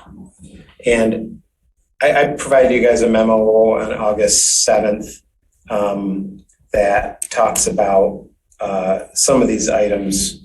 And there are some areas within the township, and I've got, I'll just tell you, I got some maps too.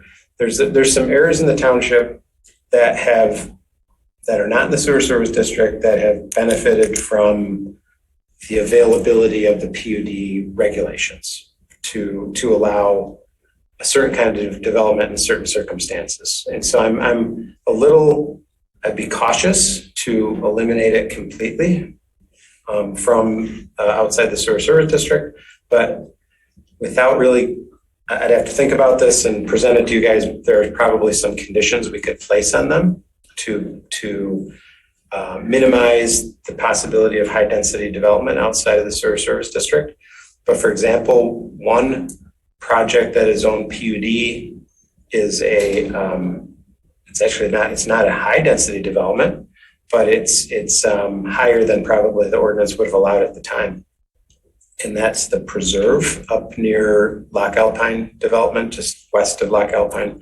That was developed as a PUD some years ago, and that was an old gravel pit. I mean, that was a gravel pit that was, used up, wasn't being used as a gravel pit anymore. There were some areas on that site that were, dangerous, that were kind of left open. And the developer went in there, had to have some flexibility in redeveloping this old gravel pit site. And that was only able to be done through PUD development. That area is not within the Township Sewer and Water District. And without a PUD development, it would have been difficult for that gravel pit to be redeveloped. So there are some good applications of the PUD ordinance that don't just mean high density. They mean positive redevelopment of something that was an eyesore. So I put it in there for discussion purposes. I think there might be some ways we can limit this. If the concern is prohibiting or limiting high density developments outside the sewer service district, I think we can make some adjustments to help eliminate that possibility.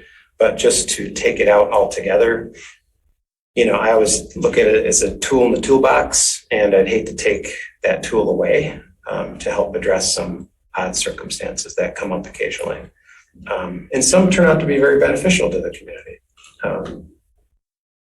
There's a lot of open space that has been preserved and created as a part of PUD projects that we would not have otherwise had. That particular project that you're talking about, Doug, does that obviously has a community well, and that has a community wastewater treatment system? I think it's all about the preserve, I'm pretty sure it's all well and septic. north side of Oh, okay. Karen River Okay. Drive. I mean, it's a gravel pit, so the soils were great for septic. And so my recollection, I can verify that, but my recollection, it's all well and septic. I have a question about this. Does this language, this change, limit developers, or does it limit this commissioning body? This committee. Does it limit us, or does it limit developers? As in, so it sounds like, Well, we both have to follow the law. understand, so it sounds like, as it is right now, PUDs are basically at this committee's discretion.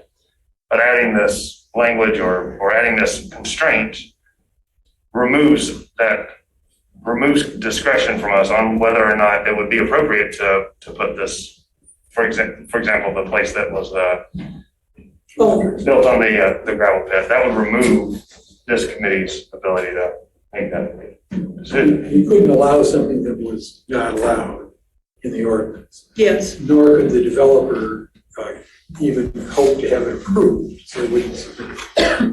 So with that, right, so with that in mind, I've been a proponent of changing the PUD, so I'm just wanting to bring you up to speed and commissioners that haven't had the benefit of my conversations.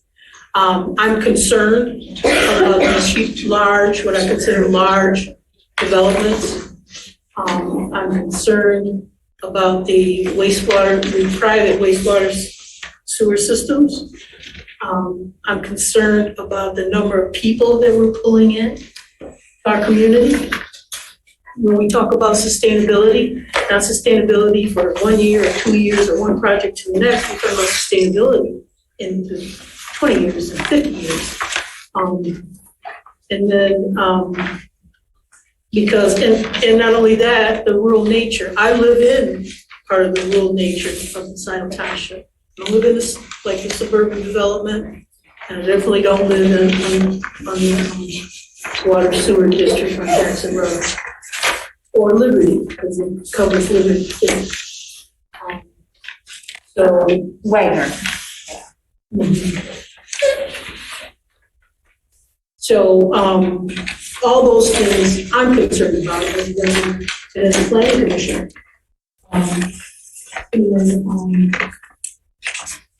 My experience that where it's allowable, it will be done. I came into the planning commission at a point at a time where there were three major projects, maybe four. That I didn't have anything to do with Scio and Lost Liberty. That was already decided in the hopper. But there were three projects. One is on Jackson Road in Baker. One is on Heritage, which is right on Marshall Road in Baker. And another one, Sloan, which is down Baker a couple miles. They were in the hopper for those communities. And I believe the Heritage Project is at the level of appeal board trustees. And Sloan has some problems because they just were denied their permit for the wastewater treatment system.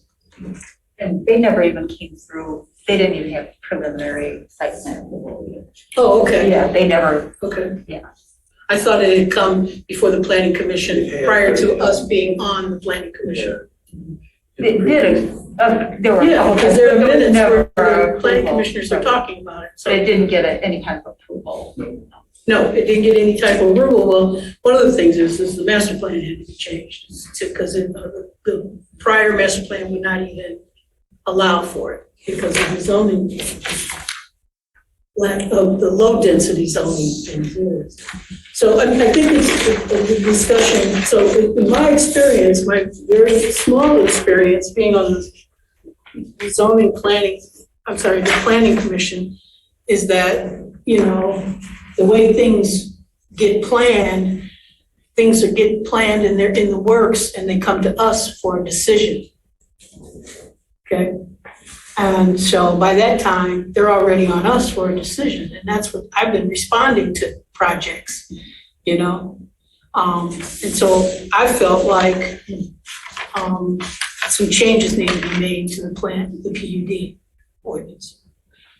That's just my personal view. Understood, and maybe I can rephrase my question a little more concisely now. Is there anything about this change that we as a planning commission could not just de facto implement without actually changing the letter of the law, the letter of the... Could we not just make decisions saying to not approve a PUD if it was outside of the sewer system without adding this language to the ordinances? But that would allow for inconsistency. Yes. Yeah, correct. We leave ourselves open to liability when we do something one time and we don't do it the same and we don't apply the law the same, consistent. No, you could, and that's a very good point. And that's why when some zoning decisions are made, some people don't like the zoning decision. But if it meets ordinance standards, we many times don't have a choice because we're trying to apply standards consistently. However, that being said, while you couldn't just, denying a PUD because it wasn't in the sewer service district, you wouldn't want to do that because there's no ordinance language that would allow you to deny it on that basis. Is that going to be a consideration of this commission then? No, you can't, to deny, now that being said, that I would, I usually sit back and listen to the deliberation and it's whatever deliberation occurs unless I think you guys are going down a path that might get you in trouble in court. And that would likely get you in trouble in court. You can't really, if you're going to make a denial, it has to be based on standards of the ordinance. However, that being said, PUDs are discretionary. And so if there were other parts to the plan that you didn't agree with because you didn't think it met the discretionary standards of the PUD, then that doesn't, yes, you should apply your standards consistently, but every PUD is going to be a little different. And the developer may say, I'm giving the township A, B, C, and D, and this is my public benefit. You may say, I don't agree, recommend denial. That'd be perfectly acceptable. But it would not be acceptable to just pull out standards or deny it for something that's not actually in the ordinance. Your denial has to be based on something.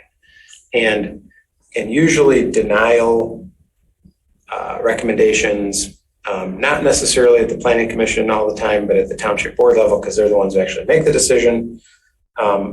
If a project was going to be denied, the motion has to be very carefully written so that the reasons for denial are carefully written into the motion. Everything's, worst thing you want to do is say, we recommend denial, all in favor, and then have people, that would have a difficult time standing up in court, because they're going to say, well, why was it denied? And so if, denial is a very serious business, and you have to, you'd have to really list your reasons, and those reasons have to be based on ordinance provisions. And I would say that, correct me if I'm wrong, Doug, one of the things that we did when we created the benefits language in the PUD revised ordinance was to enumerate some of the public benefits. But we also put language in there that says, including but not exclusively, or something like that, so that if there were other public benefits that the township wanted, those could be. Yes, exactly. Yeah, the PUD should be, I think I talked about this last time real briefly, is that, in a lot of things with zoning, you've got this continuum. You've got, are we just very, very flexible and allow the developer to come up with whatever they think is a public benefit, and then you all have to discuss and agree with it? Or on the other part of the pendulum, are we very prescriptive? And do we say, only these 5 things are public benefits? Well, as Commissioner Moore mentioned, maybe there's a few other things that we didn't list in our little list, and we don't want to preclude something that a developer might present to us that truly is a benefit. It might change over time. Yeah, what's that? It might change over time. Yeah, and they could, yeah, exactly. Keep going back and revising the ordinance just because you had different priorities. So while directing a developer to certain benefits is fine, and we did that in here, yeah, we shouldn't, in my opinion, we shouldn't just limit it to those lists. It should be like, hey, here's 5 things plus, others that may come up in the course of your development, something like that. And that's in here. That's the way it's written. Yeah. Did you want to talk about the maps? Yeah. I'll mention this, and I And did. if we can get PDFs of these to put in the. I'm just going to show this to the audience. I don't know who's still here, and I'll put these. I'll get these to you, Jan, and we can get them on in the next packet, because we're obviously not going to come to a conclusion this evening. But this map that I gave to the Planning Commission is simply all the blue are simply all of the areas currently zoned PUD within Scio Township. Now, the maps that you have, obviously, if you know Scio Township, pretty much the center of the township is Jackson. So you can kind of get an idea of where the PUDs are. And some of them are obviously in close proximity to Jackson. For example, the Polo Fields is a PUD. So the Polo Field takes up quite a bit of area south of Jackson. And look, that's part of that big blue area you see south of Jackson. However, there are other areas. This is the project I talked about, the preserve. That's up in the very north part of the township. In fact, that development actually extends into the adjacent township to the north. And then there's some other small PUD projects that are clearly outside of the sewer service district that are shown. So this was just a map to get everyone thinking about this idea of, do we restrict PUDs to just the sewer service district? And if we did that, some of these outlying PUDs would have never been constructed. And some of these did have obviously some benefits that the township thought were benefits at the time and approved them. Many of those benefits at the time were open space and natural feature preservation, things like that. So this is a good starting point to this discussion about are we going to keep them in the sewer service district or outside the sewer service district? Any thoughts or discussion on the PUD map itself? I've got another map also to show you. I've got a bigger version of this, which I'll roll out here in front. Maybe the public can see this better than they're here online. So, roll this here. So, it's not going to show very good. Can't zoom in, but I will show the. I can't get that thing to work. I can't get the zoom to work. Again, my AV skills are not what they should be, I suppose. So this is a little more detailed of a map for the. You guys all have a small copy. I will try to get a PDF of this and put it on. So, public, if you're interested, you'll see this map for our next planning commission. So these are the hashed areas are areas that are currently protected. So wherever you see hash marks, those are currently protected primarily through the LPC or Washtenaw County, or in some cases, City of Ann Arbor, or sometimes all three. Sometimes it's City of Ann Arbor County and LPC have kind of joined forces to preserve some of this land. But anything you see with hash mark can't get developed. I mean, it's been preserved through the LPC. So keep that. The blue squares or rectangles or geometric shapes are properties over 40 acres. So I listed, could I mention 20 acres? Yes. Could I mention 10 acres? Yes. 40 acres seemed like a size that we would kind of typically get from a developer to do a development, to do some development of substance. So 40 acres are anything that are shown in blue. And so those are areas that, in theory, are 40 acres that a developer might find desirable in some manner. And the red dashed line is the sewer service district. So as you can see, within the sewer service district, there's a couple properties over 40. One of them is Wood Chase, so that has to be, or not Wood Chase, the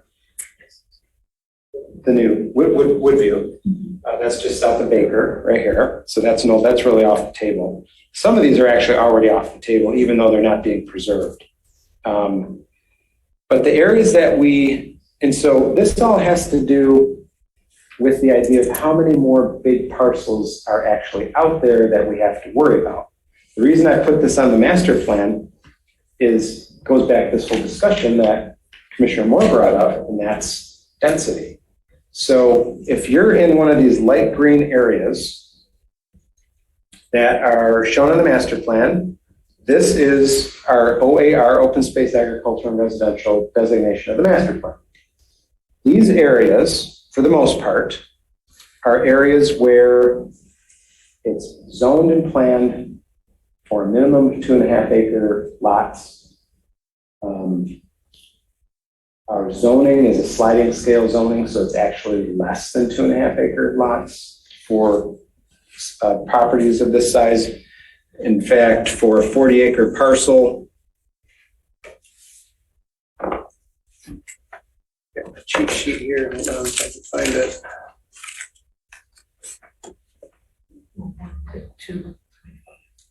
For a 40 acre parcel under existing zoning, without any bonuses, without anything, existing zoning in the master plan, you could get 7 parcels on a 40 acre parcel as the current zoning is written.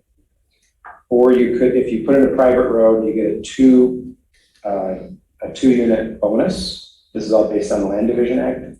So you could get 9 units on 40 acres. So if somebody have a calculator, what's 40 divided by 9? Is that like how many acres is that? 4.5. So the effective density for a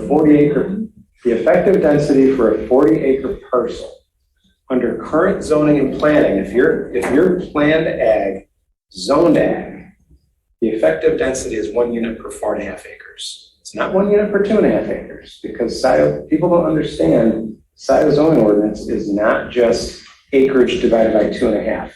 It's a sliding scale, which the more acreage you have, the larger the lot size has to be. So a 40-acre parcel is 1 unit per 4.5 acres. So if you're in this area, any of this light green area, the density you're going to get is 1 unit approximately per 4.5 acres.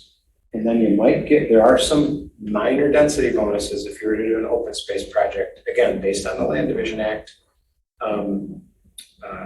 So you could get some density based on the current zoning. The point is, this is a low density designation. The density bonus you could get, let's see Commissioner Moore is concerned about this. The density bonus you get under current zoning is, if you were to do, I don't want to get too much into the weeds, but if you were to do an open space project, open space projects are required by state law. This is not something Scio Township has any, if you have a zoning ordinance, you are required to have, part of your zoning ordinance has to be an open space ordinance. Open space ordinances have to preserve 50% of the site area with no development. So if you're doing an open space project, Scio Township zoning ordinance allows you to get the splits you can get now, which would be 9, as we said, if you're doing a private road, plus all the splits available on that property 10 years from now. Now this is getting kind of complicated, but the Land Division Act is such that you get so many splits now, and then 10 years from now, you get another set of splits. And then you're done. The property can't be split any further. And it's all based on, there's a table I've got here. But this table is based on the state Land Division Act. And so Scio Township's ordinance says for a 40-acre parcel with a private road, you can get 9 splits. After 10 years, you get 5 more. If someone was to do an open space project, we give you those 5 splits you could get 10 years from now, right now. And so that's the density bonus to do for an open space project. Still very low, but instead of waiting 10 years and taking those splits, which you're going to get anyway in 10 years, we try to incentivize people to do an open space project. So 50% of the site is left in its natural state. And Freeze you right there. yeah. Okay, so I have 2 questions. One is this Bridgewood property, that development off of Morrison Road that goes back into the river, and they're building another part of it. Were those, That's not an open space project. that's not an open space project. That's just That's just straight splits in a private road. okay. And so straight splits in a private road are not encumbered by that system that you just talked to us about. You get a slight bonus for putting in a private road based on, In other words, that we have properties that are 2 acres, 3 acres, 1 acre. Yeah. But then because it's not an open space project, you can split your property up even more than an open space project. no, it's a lot less than an open space project. An open space project gives you the splits you could get 10 years from now, right now. Just a simple land division with a private road. If you're not preserving 50% open space, you don't get that. You don't get those 10 units now. So if a person owned 40 acres and they just wanted to split it up and sell different parcels. Yeah. 1 acre, 2.5 acres. No, the minimum is 2.5. So while the overall density is less than 2.5, you can't have a lot, in that scenario, you can't have a lot less than 2.5 acres in size. So the Bridgewood, I don't know if I'm saying that development right. Those properties are 2.5 acres They will be, yeah. or more. Yeah. We had another development that was recently approved in the township called, on a private road called Serenity Way. And that was a private road. Developer put in a private road and then took all the splits available to them that they could get.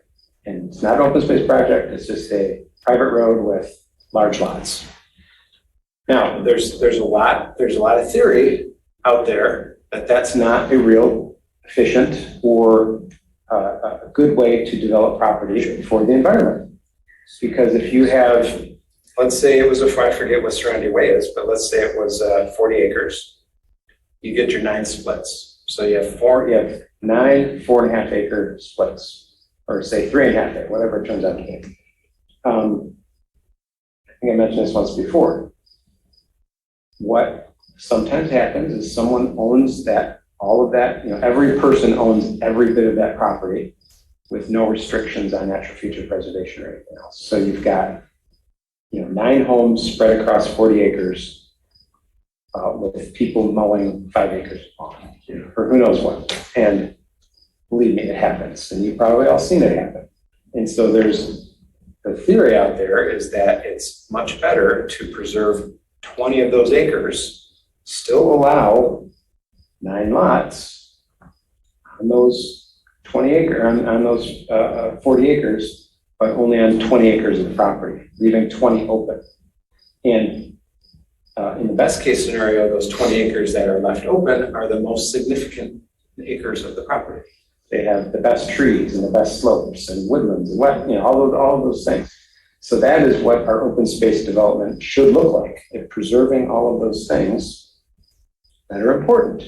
And that's one of the reasons why state law, Public Act 110, which is the Zoning Enabling Act, requires open space language in your zoning ordinance. And it's meant to help diminish the fragmentation of large lots. And so the whole idea is to give developers a little flexibility, but by preserving large, part of a large parcel. So every lot in every community is completely fragmented with large lot zoning, which is not terribly efficient way to develop. It also requires, large lot zoning also requires larger roads, more stormwater detention, and a lot of more impervious surfaces. So in any event, that's kind of the lay of the land. And I think it was important just to say, in these areas, wherever you see these blue squares,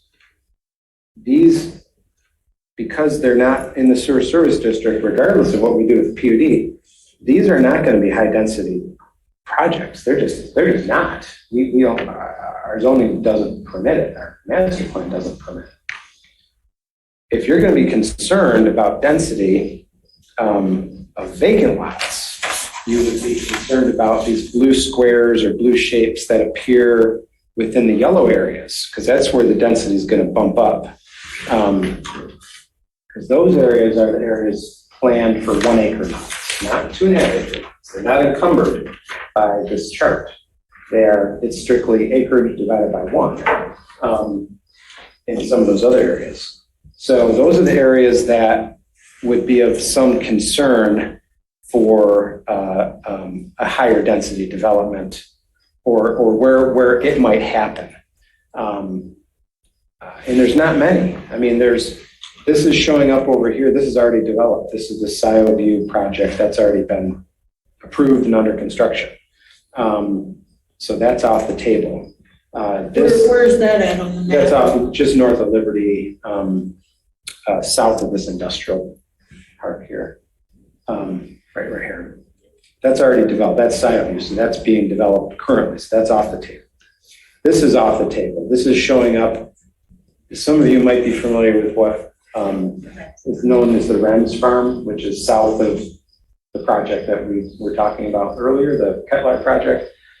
This property is this large rectangle that's in the yellow, which is a higher density has been planned for many years for a higher density residential development. That's off the table. LPC is purchased. I don't know if they purchased it or what they do. They have control over it. So this will only be farmed. That's off the table. So this is off the table. So this is the Polo Fields golf course. So unless the Polo Fields golf course goes away, which in theory it could, sometimes golf courses go away. But this is pretty much off the table. So there's not, in the Knights of Columbus, I don't mean to exclude that from the blue triangles, but the way our GIS set up, or the blue shapes, or these three parcels might in combination be over 40 acres, but there's three separate parcels. So it did show up, but that of course is another area that we would be somewhat concerned about for higher density to possibly occur as part of a PUD. But as you can see, there's not much. There's not many 40 acre, I guess the point of all this is there's not many 40 acre or larger parcels left in Scio Township that aren't either already protected by the LPC and that are zoned with a density or planned in a density that is very high. Some of these are low density. Yes, something could occur here, but as you can see, there's just not a lot of properties that are available. South of Dexter, we know the Sloan Farm area, that's one of them. Of course, the Heritage Woods, that's showing as green, but the master plan has an overlay covering this area. That's one of them. Doug, you said something about the bottom green areas. You said those could not be developed for large developments. Why is that again? Well, they could be developed, but they're not going to be developed in high density development because of this current zoning and current master plan. That's just not going to happen. I mean, I can't imagine. We get into these discussions for like projects like the Ketline project. I mean, that's it. Liberty and Wagner, right near the city of Ann Arbor, across from my asphalt plant. Water and sewer is available.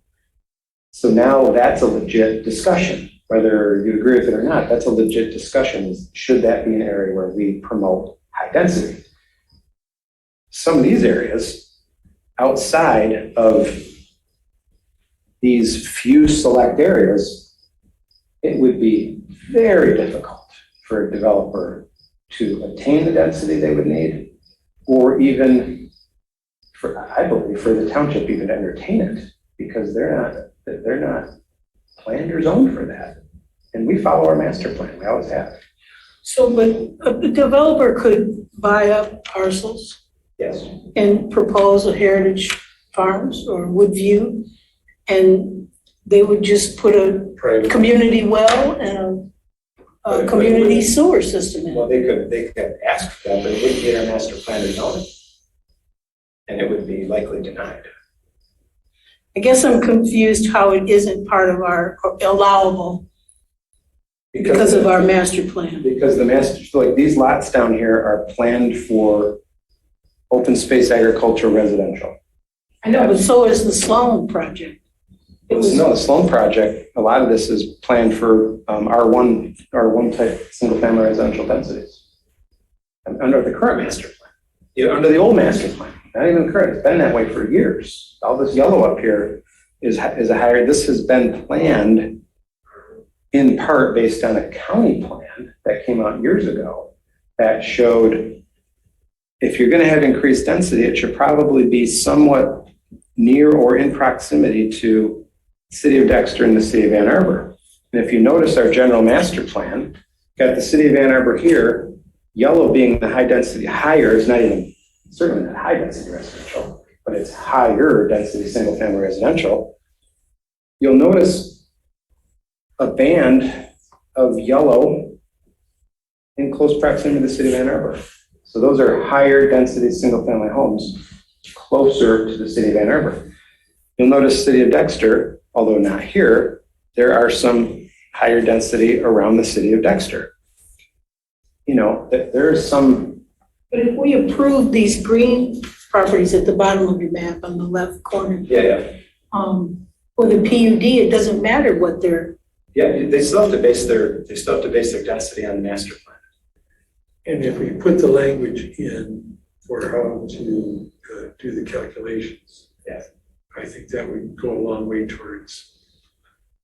To me, that's just a no. That's a no show. That's a no go. I mean, if someone came in here with a higher density development in any of these areas planned and zoned this light green color, I mean, that's just a no-go. That's a, you can get your splits, you can get your, from that table, you know, Serenity Way, if you want to see what that looks like, those are 3.5, 4 acre parcels on a private road. That is what you could get in those areas. As long as it's, you know, septic and well. If you can get septic, you can do that. But a heritage or a crossroads, I can't imagine the circumstances that the township would permit something like that. It's just not going to happen.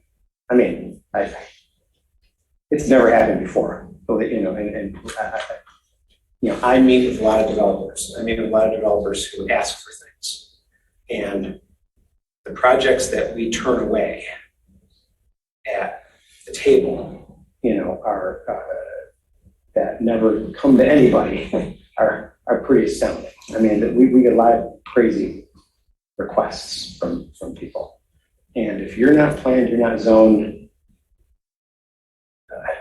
You know, I try to head those off the pass.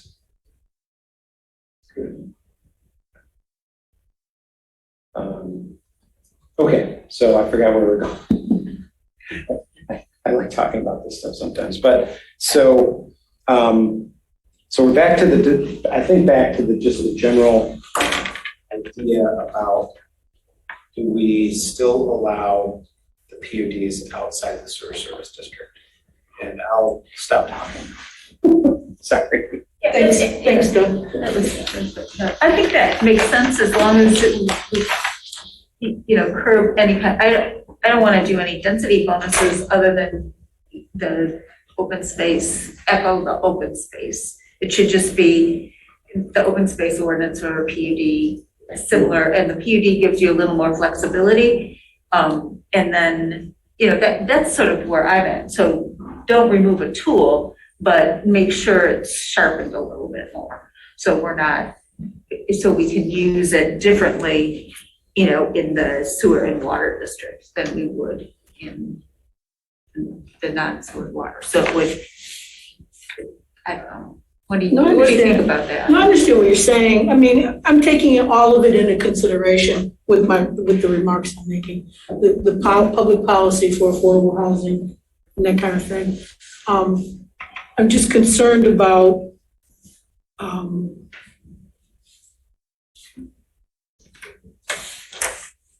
continuity of planning in the township.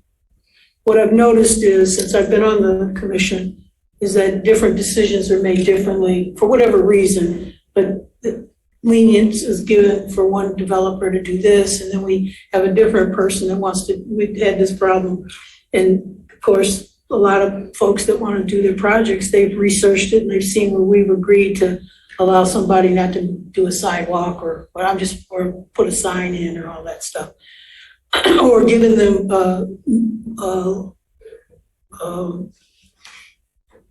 waiving the requirement for the dimensions of where the sign should go or whatever. So I'm concerned about continuity and how we do things over the years. And sometimes what happens is when we have new commissioners that don't know what the history is or want to, try to be accommodating for different projects, we get into not following our rules, our ordinance and stuff. And I can't think of some of the examples. I'm just trying to figure out, because we have that discretion with the PUDs. We don't have that discretion except in limited cases with minimum parking, and I think that some landscape screening or something like that. It's very limited if it's a by right development.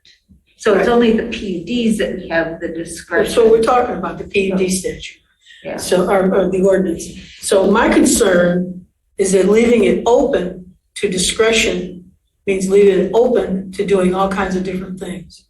And one might argue that that's a good thing, that we leave it open so that the planning commission and the board of trustees have the discretion to do what they want to do. Within the parameters of the ordinance. Yes, within the parameters of the ordinance. And I'm suggesting that maybe we don't want that level of discretion. because of growth and private septic projects that have private sewer systems on it. And now we have an ordinance that allows for private sewer systems. And is that now governed by the state, Doug? Or, and is there, I mean, could we, because one of the concerns with the private sewer system, the septic systems is you need to have a project that's large enough to be able to maintain and support it and not like 6 homes. And The state, so people can still hear me. I'm not up there to change the camera, so sorry for those who are watching at home. But, years ago, there was an ability for local communities to completely opt out of private sewer systems.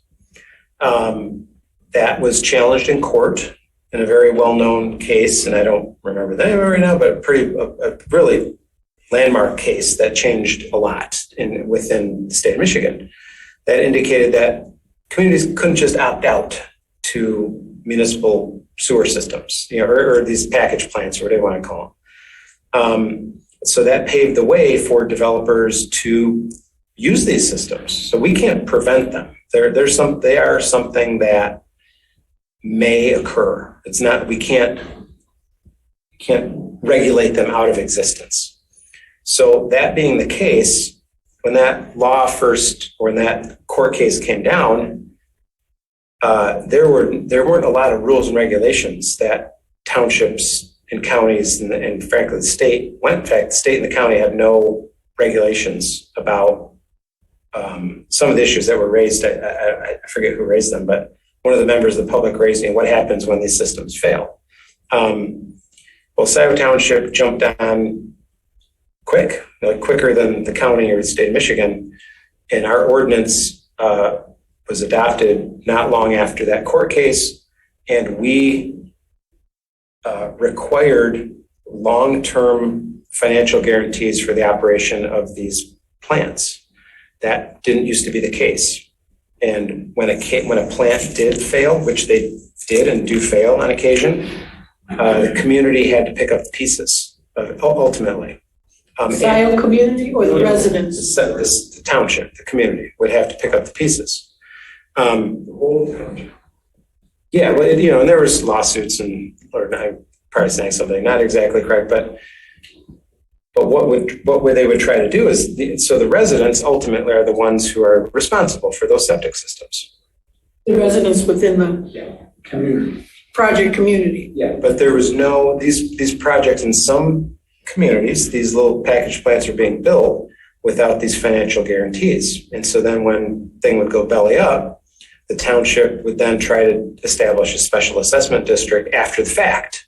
And who wants to get involved in a special assessment district if you know it's going to cost you thousands of dollars to fix your on-site wastewater treatment facility?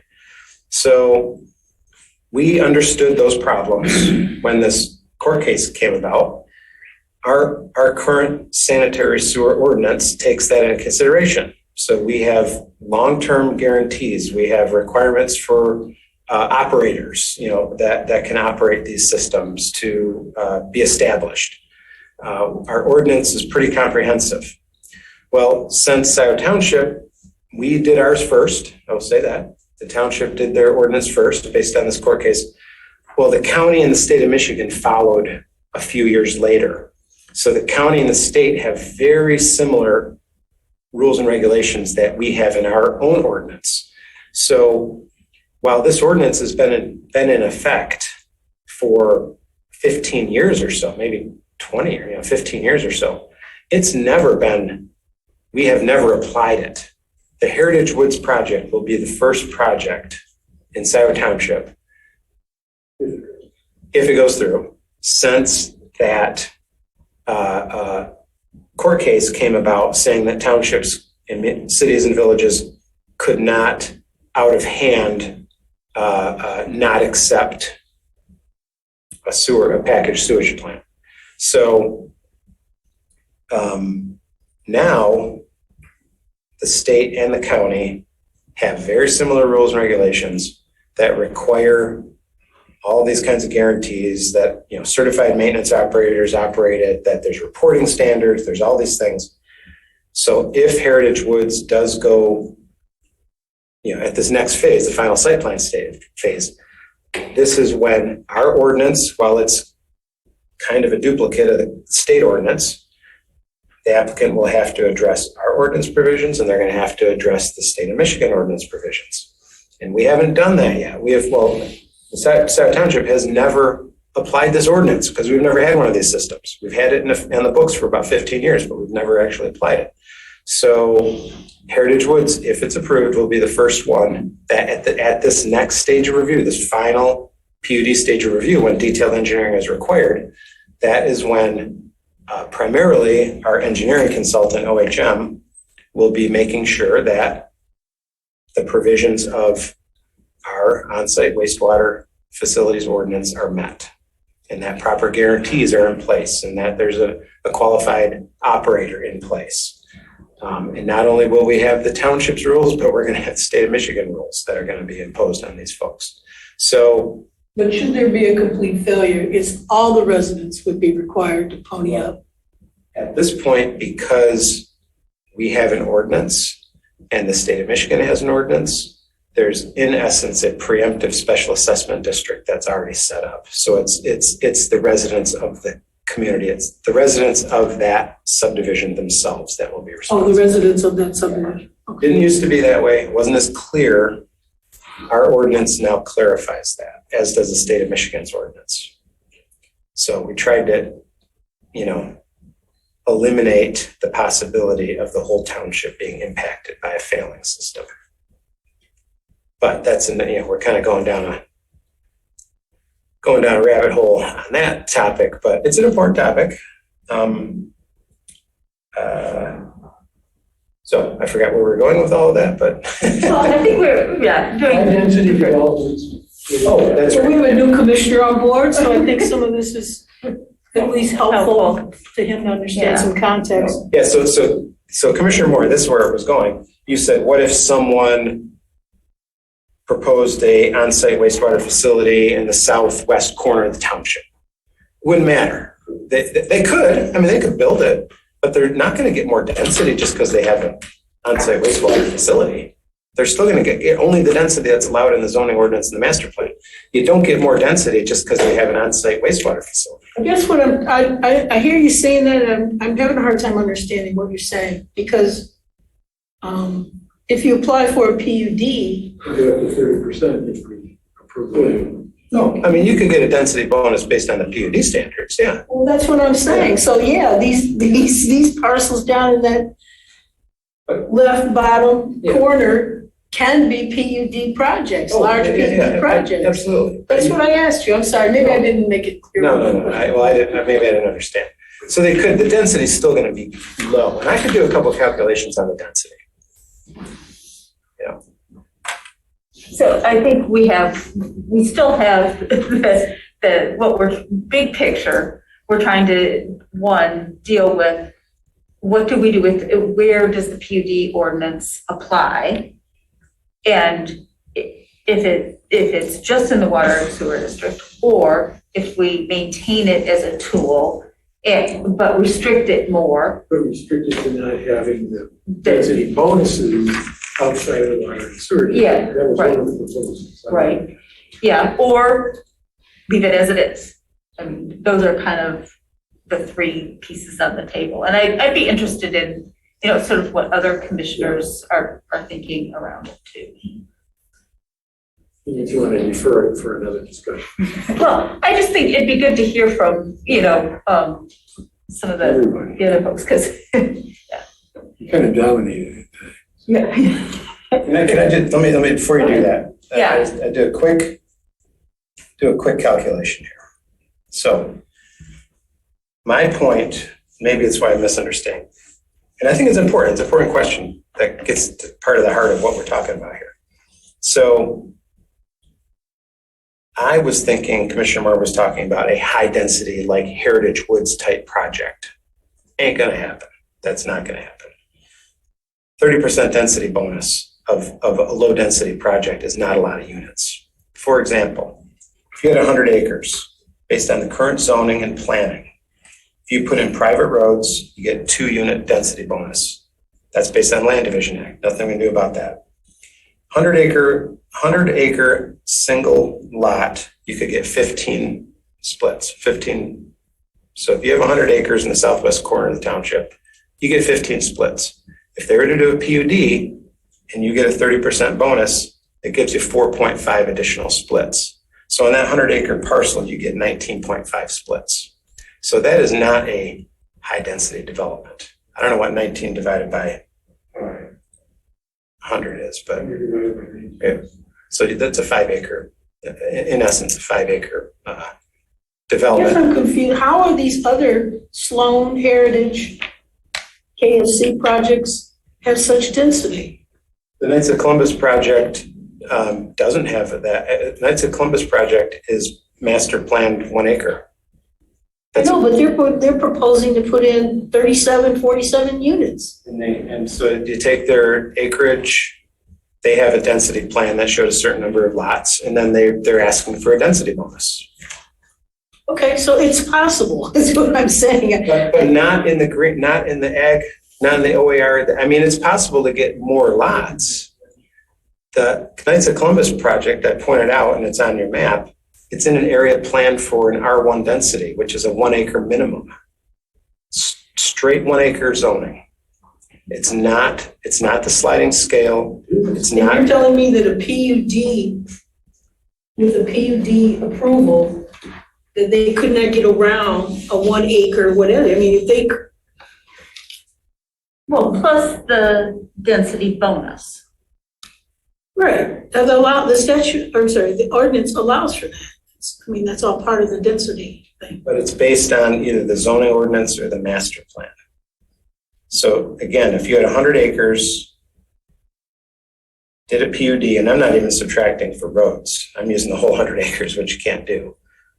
100 acre, based on the splits you could get with the density bonus, you're under 20 acres, or you're under 20 lots. 19 lots. So there's 100 acres that Heritage is working with. I'm sorry, I'm gonna let people talk, I'm sorry. That is a PUD, and that's more density. Yes. The recently adopted master plan allows for a higher density in that particular part of the township. So we would be following our master plan. I see what you're saying. And our master plan doesn't allow for that in that area. Yes. It's very specific. So I'm interested in kind of what some other folks think. Mr. Law, I just want to clarify, or at least I want to summarize what I think I'm hearing is that you're recommending that we leave the PUDs in code probably as is to allow for flexibility. Is that kind of your recommendation? Yeah, along with, I think, Chairperson Culbertson's idea about tightening things up a little bit. Right. Yes. Yeah.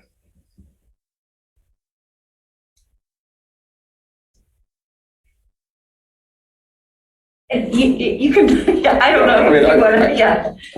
I probably am okay with that, so I think in general, but you may have more questions. No, when I came into this, I thought that I was leaning towards leave the regulations alone because it sounded like they just unnecessarily restricted this commission, but it doesn't sound like that's the case anymore, that we don't have as much discretion as I thought in this matter. And so I would now say that the proposed draft language is where I'm leaning, where we limit the development, the PUDs around where sewer service is, mostly because I think that that's probably our best investment in density is going to be where places where it can already be served, because it's not just sewer that's going to be serving those places. They're probably going to be more likely to have access to public transportation and things of that nature. So yeah, I'm now leaning towards the complete opposite. Which is, I like the proposed draft language.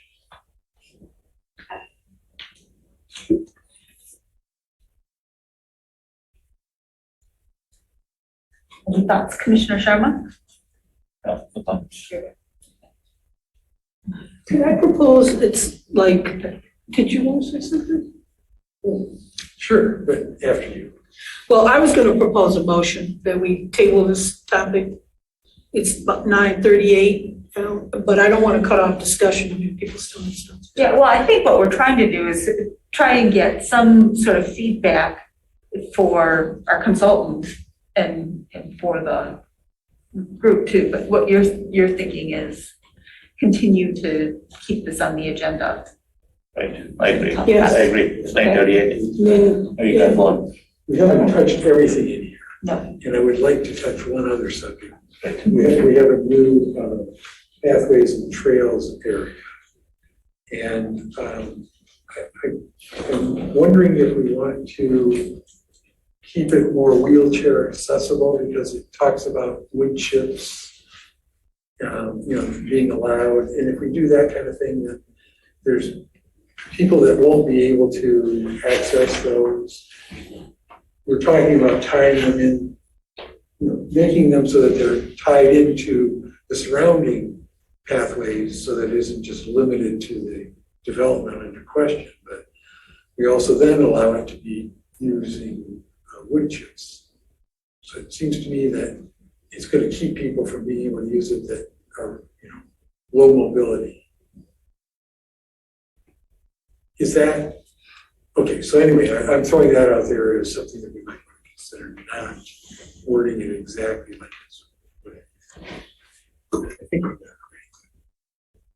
Yeah, there's that last sentence in Pathways and Trails says, informal trails may be constructed of gravel, wood chip, or other similar material. I think that's what you're talking about. Yeah. As opposed to the actual bike. Yeah. We're talking more of the nature trails versus what is the proper definition? There's pathways. Safety paths and Yeah, there are a couple Trail. different. Yeah. So there's the differentiation is the bike paths and the sidewalk, the safety trails and all that have to meet ADA, and the more informal nature trails and so forth do not. And I think that it would be important for the township to look at the amount of nature trails and see, I think making all of them accessible is difficult. Yeah. But there should be some sort of Just as proportion. pathways and trails, and there's two sections, 1 and 2, and 1 says, when proposed trails and pathways shall be located and designed to connect into adjacent open space. So it's to tie into other areas. So it lumps trails and pathways together. And we might need to Yeah. differentiate those. And then it goes on to 2 to talk about how it can be constructed. So that's all I was getting at, is that it sounds like we're tying into the surrounding area, but then we're limiting who can use it, perhaps. So maybe it's the trails within, just to go within the subdivision or into the woods that are part of the open space. Is that the idea? And those can be made like our preserves, where we have dirt and wood chip pathways. Yeah, but I do think, that's a good also discussion for TAB is there a goal around accessible? I hate to say it, parks too, because Yeah. within the preserves, we have trails that not everybody can use, and we're trying to do a mix. So, yeah, I think that's an important differentiation, yeah. We're gonna codify it, we're gonna make sure that we're doing it the way everybody wants. Like from the parking lot to a pavilion, we might have that be ADA accessible. But from the pavilion out into the woods, we wouldn't. And actually, I think a pavilion, if it's a public pavilion, it has to be accessible. Right, so we're trying to do that. Yeah. All without writing the requirements down. Now we're gonna write requirements down, let's get it right. Yep. And the other thing we haven't really talked about very much either and give some thought to are if we had the density bonus, the whole issue around, the affordable housing, and I think we'll get some more information from Teresa, the net zero, ready, some sort of building performance piece, because I think I've sort of given up on the zero code being adopted as a part of the energy code. It doesn't look like it's gonna make it. So if we wanna have incentives, the PUD is gonna be our spot for those incentives. So, and I don't know, and maybe that isn't even a density bonus.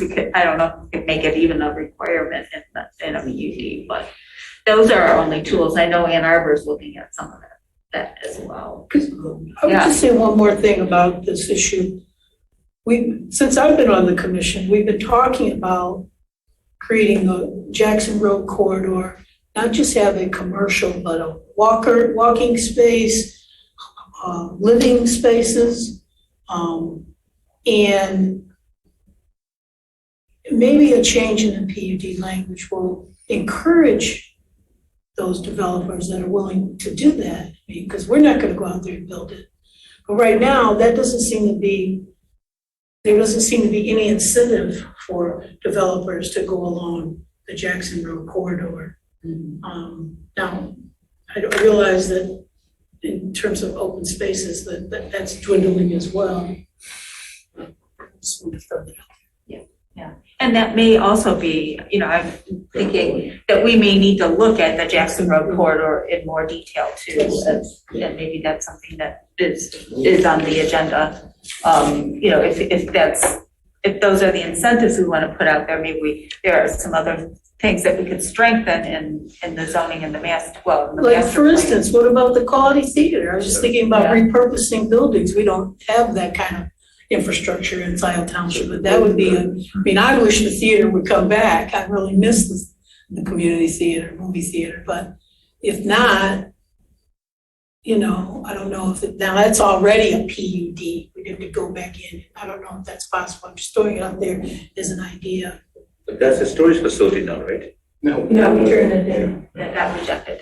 Or actually, well, it didn't, I guess it didn't, they didn't meet. They withdrew. Yeah, Okay. we got discouraged. Yeah. The headwinds were strong. Yeah. Not to mention that. Yeah. Okay. So, Yeah. maybe, that's a good point. Then how can, very briefly, how can we repurpose that? How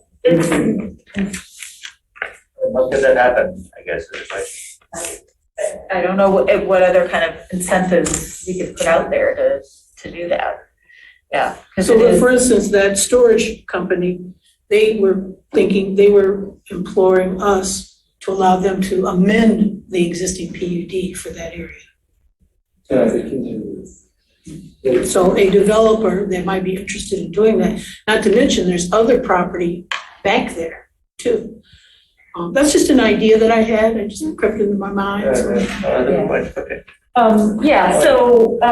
We have reports. One of the things that I thought would be good, and I know Doug isn't prepared tonight, but is, some of this about how do you know what's coming up? And one, I think we can, in Doug's report, he can talk about any applications that have come in that they're reviewing or considering. I hope that we can institute a process where you can actually go online and see those applications and make that a part of the website. But obviously that's going to take more staffing, more website development and so forth. But that would be, another way to do it. So it helps the public also. Right, Know what's exactly. coming up and give them a chance. So, And then the other thing in our, point of order, Chair. yes, go ahead. We're on this PUD language on our agenda, and I don't know if we need a motion to continue the discussion or. Just a discussion. It's just a discussion. Okay. I don't think we have to act on it. I think we're just, Okay, thank you for bringing that point of order up. So as we get into reports, that's at least the first thing that we can do to give people a little more prior knowledge about what's coming up. And then The other thing is we have our minutes. So let's go just quickly to reports from. So, Carlisle Wortman. Chairperson Culberson just talked this afternoon that it would be a good idea for, just so the public knows what's happening, out there before it reaches the planning commission. That in part of my regular report would be to talk about things that are on the way, the applications either being applied for or, pre-application meetings occurring and things like that. And so I will try to include those in the future in my consultant's report. I think that would be helpful for those watching at home or that might be coming here to meetings to participate. And then to ask questions. Of course, once you know something's coming, feel free to give me a call or find out what's going on. The one project that I do know has been resubmitted for final PUD review is the Heritage PUD project. That was submitted last week for final PUD approval. And we will begin reviewing that project shortly, as will the township engineer and all the other folks that review the plans.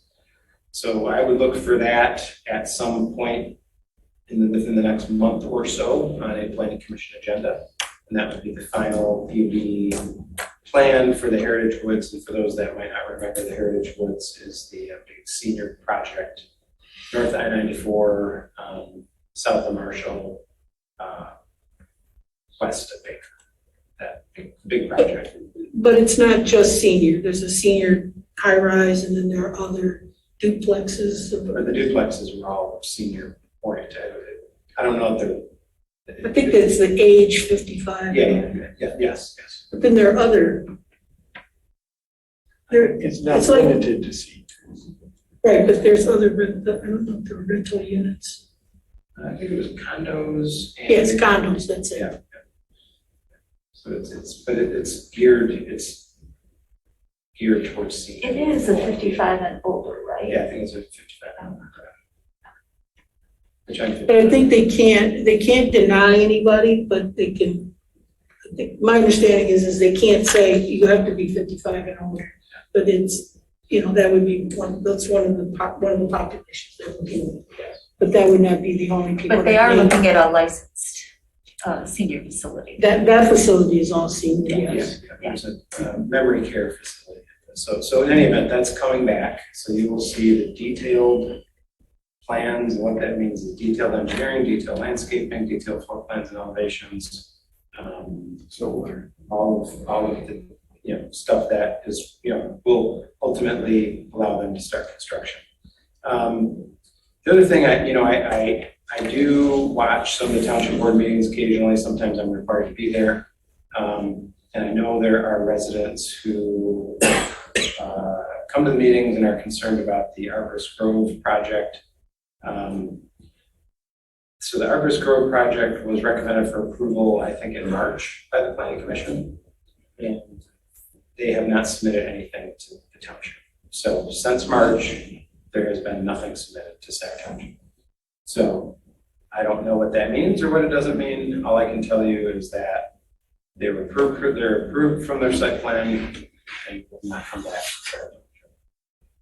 for final detailed engineering. One question I was going to ask in our PUD discussion, but it's because of the Arborist Grove types of submissions that we've seen. At what point, let's say we get the new PUD language approved and on the books, can it be applied towards developments that have been started in the process but not received final approval yet? Or do they get to be looked at under the language that they submitted it under? That's a good That's a good question for the township attorney. I do not know the answer to that question. Yeah, usually it's whatever is in I mean, the way the state does it with building permits, it's what was enforced when you submitted. But that's the building code, so I don't know how they would It would judge be, the. there has been some case law on this particular subject. But it would be my thought that if they're in the queue already, they're under the current ordinance and not the future ordinance. This PUD ordinance, for one thing, this PUD ordinance is probably gonna take us a while to adopt it. So Heritage Woods probably will either, it's gonna be through the process one way or another. Heritage Woods, yes. Yeah. But Arborist Grove was up by right. Arborist Grove was a site, that wasn't a PUD. They were Okay. coming to ask That us was on multifamily, that was a site. for less sidewalks. Anyway, okay. So, any other report, the engineers are here, this was sort of just primarily a discussion meeting. So if there are, some highlights that anyone wants to make from, TAP or. I did, for TAP, I did bring up the crossroads, so they're very interested in it. We probably have to start getting down to more specifics so we can really give them an idea of what's being proposed as maybe as part of the public benefit. So it's brought up, you put PowerPoint and some slides, but we need to start getting down to more details. Did they appear before? Yes, they did. Do it. Yeah, Mr. Kettler was from. And he's open. Again, he's open. We just have to make some suggestions for him, so. And then, so roads, anything roads, land preservation? And then I think, mine was just I will communicate back with Eagle and try and convince him to come here. Or have an open meeting with the planning commission. And then the other thing was, October 3rd, because we go, and I know I would not, if it's your daughter's birthday, forget, you don't have to worry about that. I mean, that there are good reasons not to be present. But if people are available, we just wanted to put a commission meeting on the calendar because there's a whole month where because of 2 holidays on Mondays that were not scheduled. And so it would just be if we have, if some work to do. October 3rd is kind of in the middle of that, so we wouldn't have 2 back to back, but it would be kind of in there. So that's why October 3rd was. I'm kind of confused. We have a meeting on October 10th and October 24th, no? No, we don't have one on September. It's October. Oh, September. Yeah, it's Indigenous Peoples' Day and Rosh Hashanah is on the end of September. So our meeting on the 12th, We have a meeting on the 12th. the meeting on the 26th is a no-go. Right, and then the 2 weeks later is a no-go. So that's why the October 10th. Yeah, right, that's the Indigenous Peoples' Day. Yes. Yeah. Which one is Indigenous People Day? September what? October 10th September 26th is something else. is Rosh Hashanah. Oh, Rosh Hashanah, okay. Okay. So that's why, in going a full month, if there's a project, it's making them wait a whole month. So September 26th is off. Right. I didn't realize that. Good, I really can't. So, as long as, if other commissioners can make the 3rd, then we can put that on the calendar as an option. That's a good excuse. If other people can make it, that isn't an issue, It's open, so Okay. I should be able to make it. Is that okay with others? Okay, all right. Then I will go ahead and say that will be, if we have a project. And do not miss a birthday of a 5-year-old, especially if they were 21. But those are important. So, okay. Anything else? We have our minutes.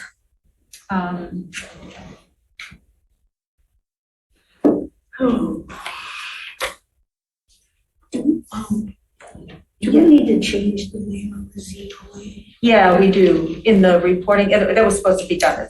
I think, I don't know, I didn't check the website, Take but that off. yeah, because it's gonna be included It's in, gonna be primary report. What was that? it hasn't been, the report, we'll put that in the minutes. They need to take the ZOA off the reports because that's included in Doug's report. Great.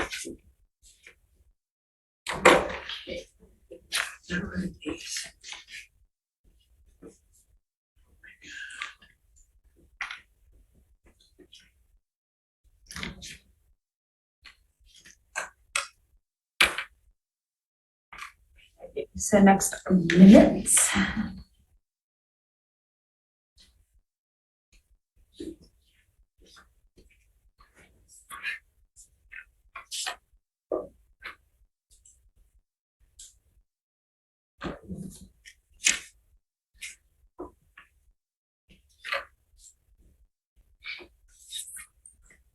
I did want to point out that in the minutes, it does list correctly that some of the public did speak about making the fire department one of the contributions to the fire department, being one of the benefits that could be listed.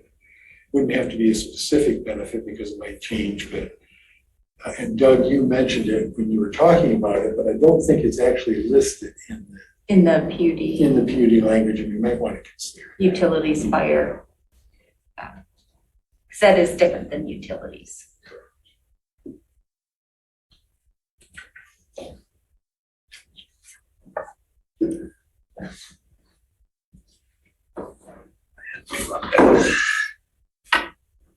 I thought it captured that. You want to make a motion before you go? Sorry, we have to leave. Yes, One thing, yes. and I say this as if people are in the audience. I see a hand up in the audience, in the virtual audience. And so it's up to you, Chairperson Culberson. We don't normally allow public comment at the end of the meeting, but I see a hand up in the virtual audience. Is this before or after the part of that? We don't know. Might be. Any objection? All right.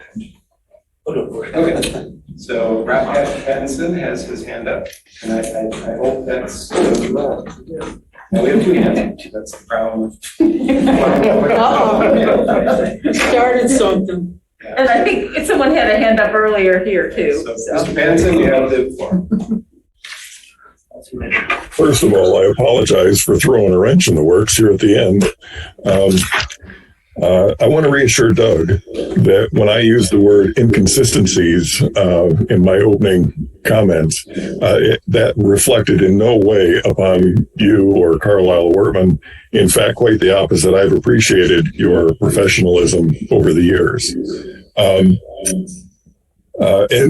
when I said inconsistencies, what I was referring to was how in the ZBA meeting, an applicant was rejected for putting an addition onto their garage, and then comparing that to the Shoehorn Crossroads project that went basically sailing through and got approval on a high density thing. Just the comparison of how an individual resident is having difficulty and a developer with a chance to make millions is going through easily. And I just wanted to clarify that. That had nothing to do with your professionalism.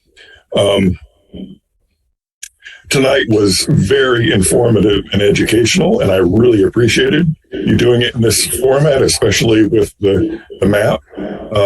And I would highly recommend that as you're continuing this PUD language consideration, that you do this again. This has been very beneficial. And that's it. And again, I apologize. Thank you for letting me speak. You're welcome. And we have one other hand up, Pam Boyd.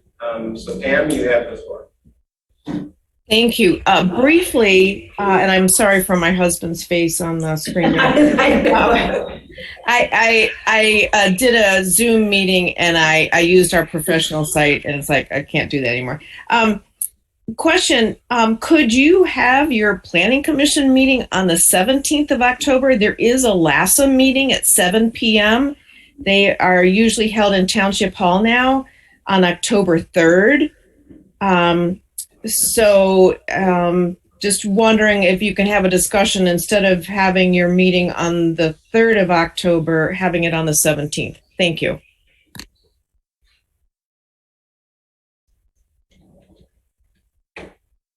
Yeah, then we just have, if we could, I mean, it'd be 2 back-to-back meetings.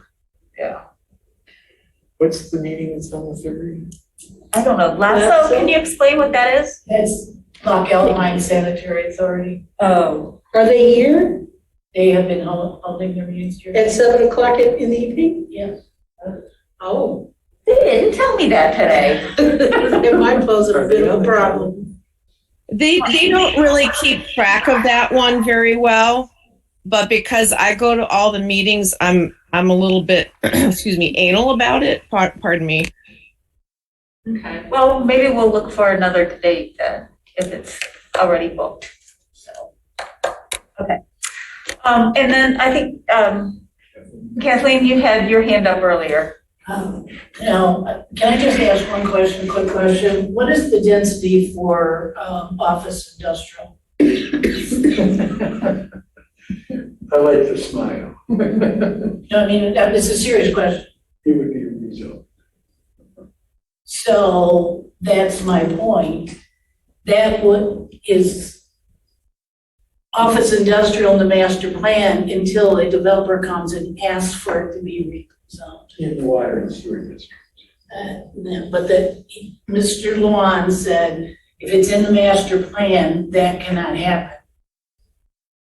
Then it cannot be rezoned because the developer just asked for it. So, It could be rezoned as part of a PUD. but that's the whole point. He said that if it was not in the master plan, then that could not happen In that case, it is in the master plan. as office industrial. That area was added to the Jackson Road study area. So it's part of, It doesn't show on that map, but it shows in It the doesn't sub-area. show on these maps at all. It shows on the sub-area map. It doesn't show it's in the Jackson corridor on this map. Yeah. In the new master plan, it shows it in the sub-area map. It's part of the Jackson Road sub-area. it's there. And But you're so, right. Because, and part of that was because it's part of the water sewer district. And that's why it was made part of the Jackson sub-area. Regional master plan. no, we didn't need it. Okay. You're on the commission. All right, so did people have a chance, if you didn't look at the meeting minutes before, any? I'm good with it. And can I entertain a motion, please? I would move to accept the meeting minutes as written. Is there support? Support Commissioner Chang. Right. Any further discussion? All those in favor? Please say aye. Any opposed? All right. And any other announcements or? I will look for another date. Motion to adjourn. Second. All right. All right. Moved by Commissioner Moore and supported by Commissioner Human. Any further discussion? All those in favor, please say aye. Aye. Any opposed? All right. We are adjourned at 10:07. Thank you for your Recording stuff. stopped.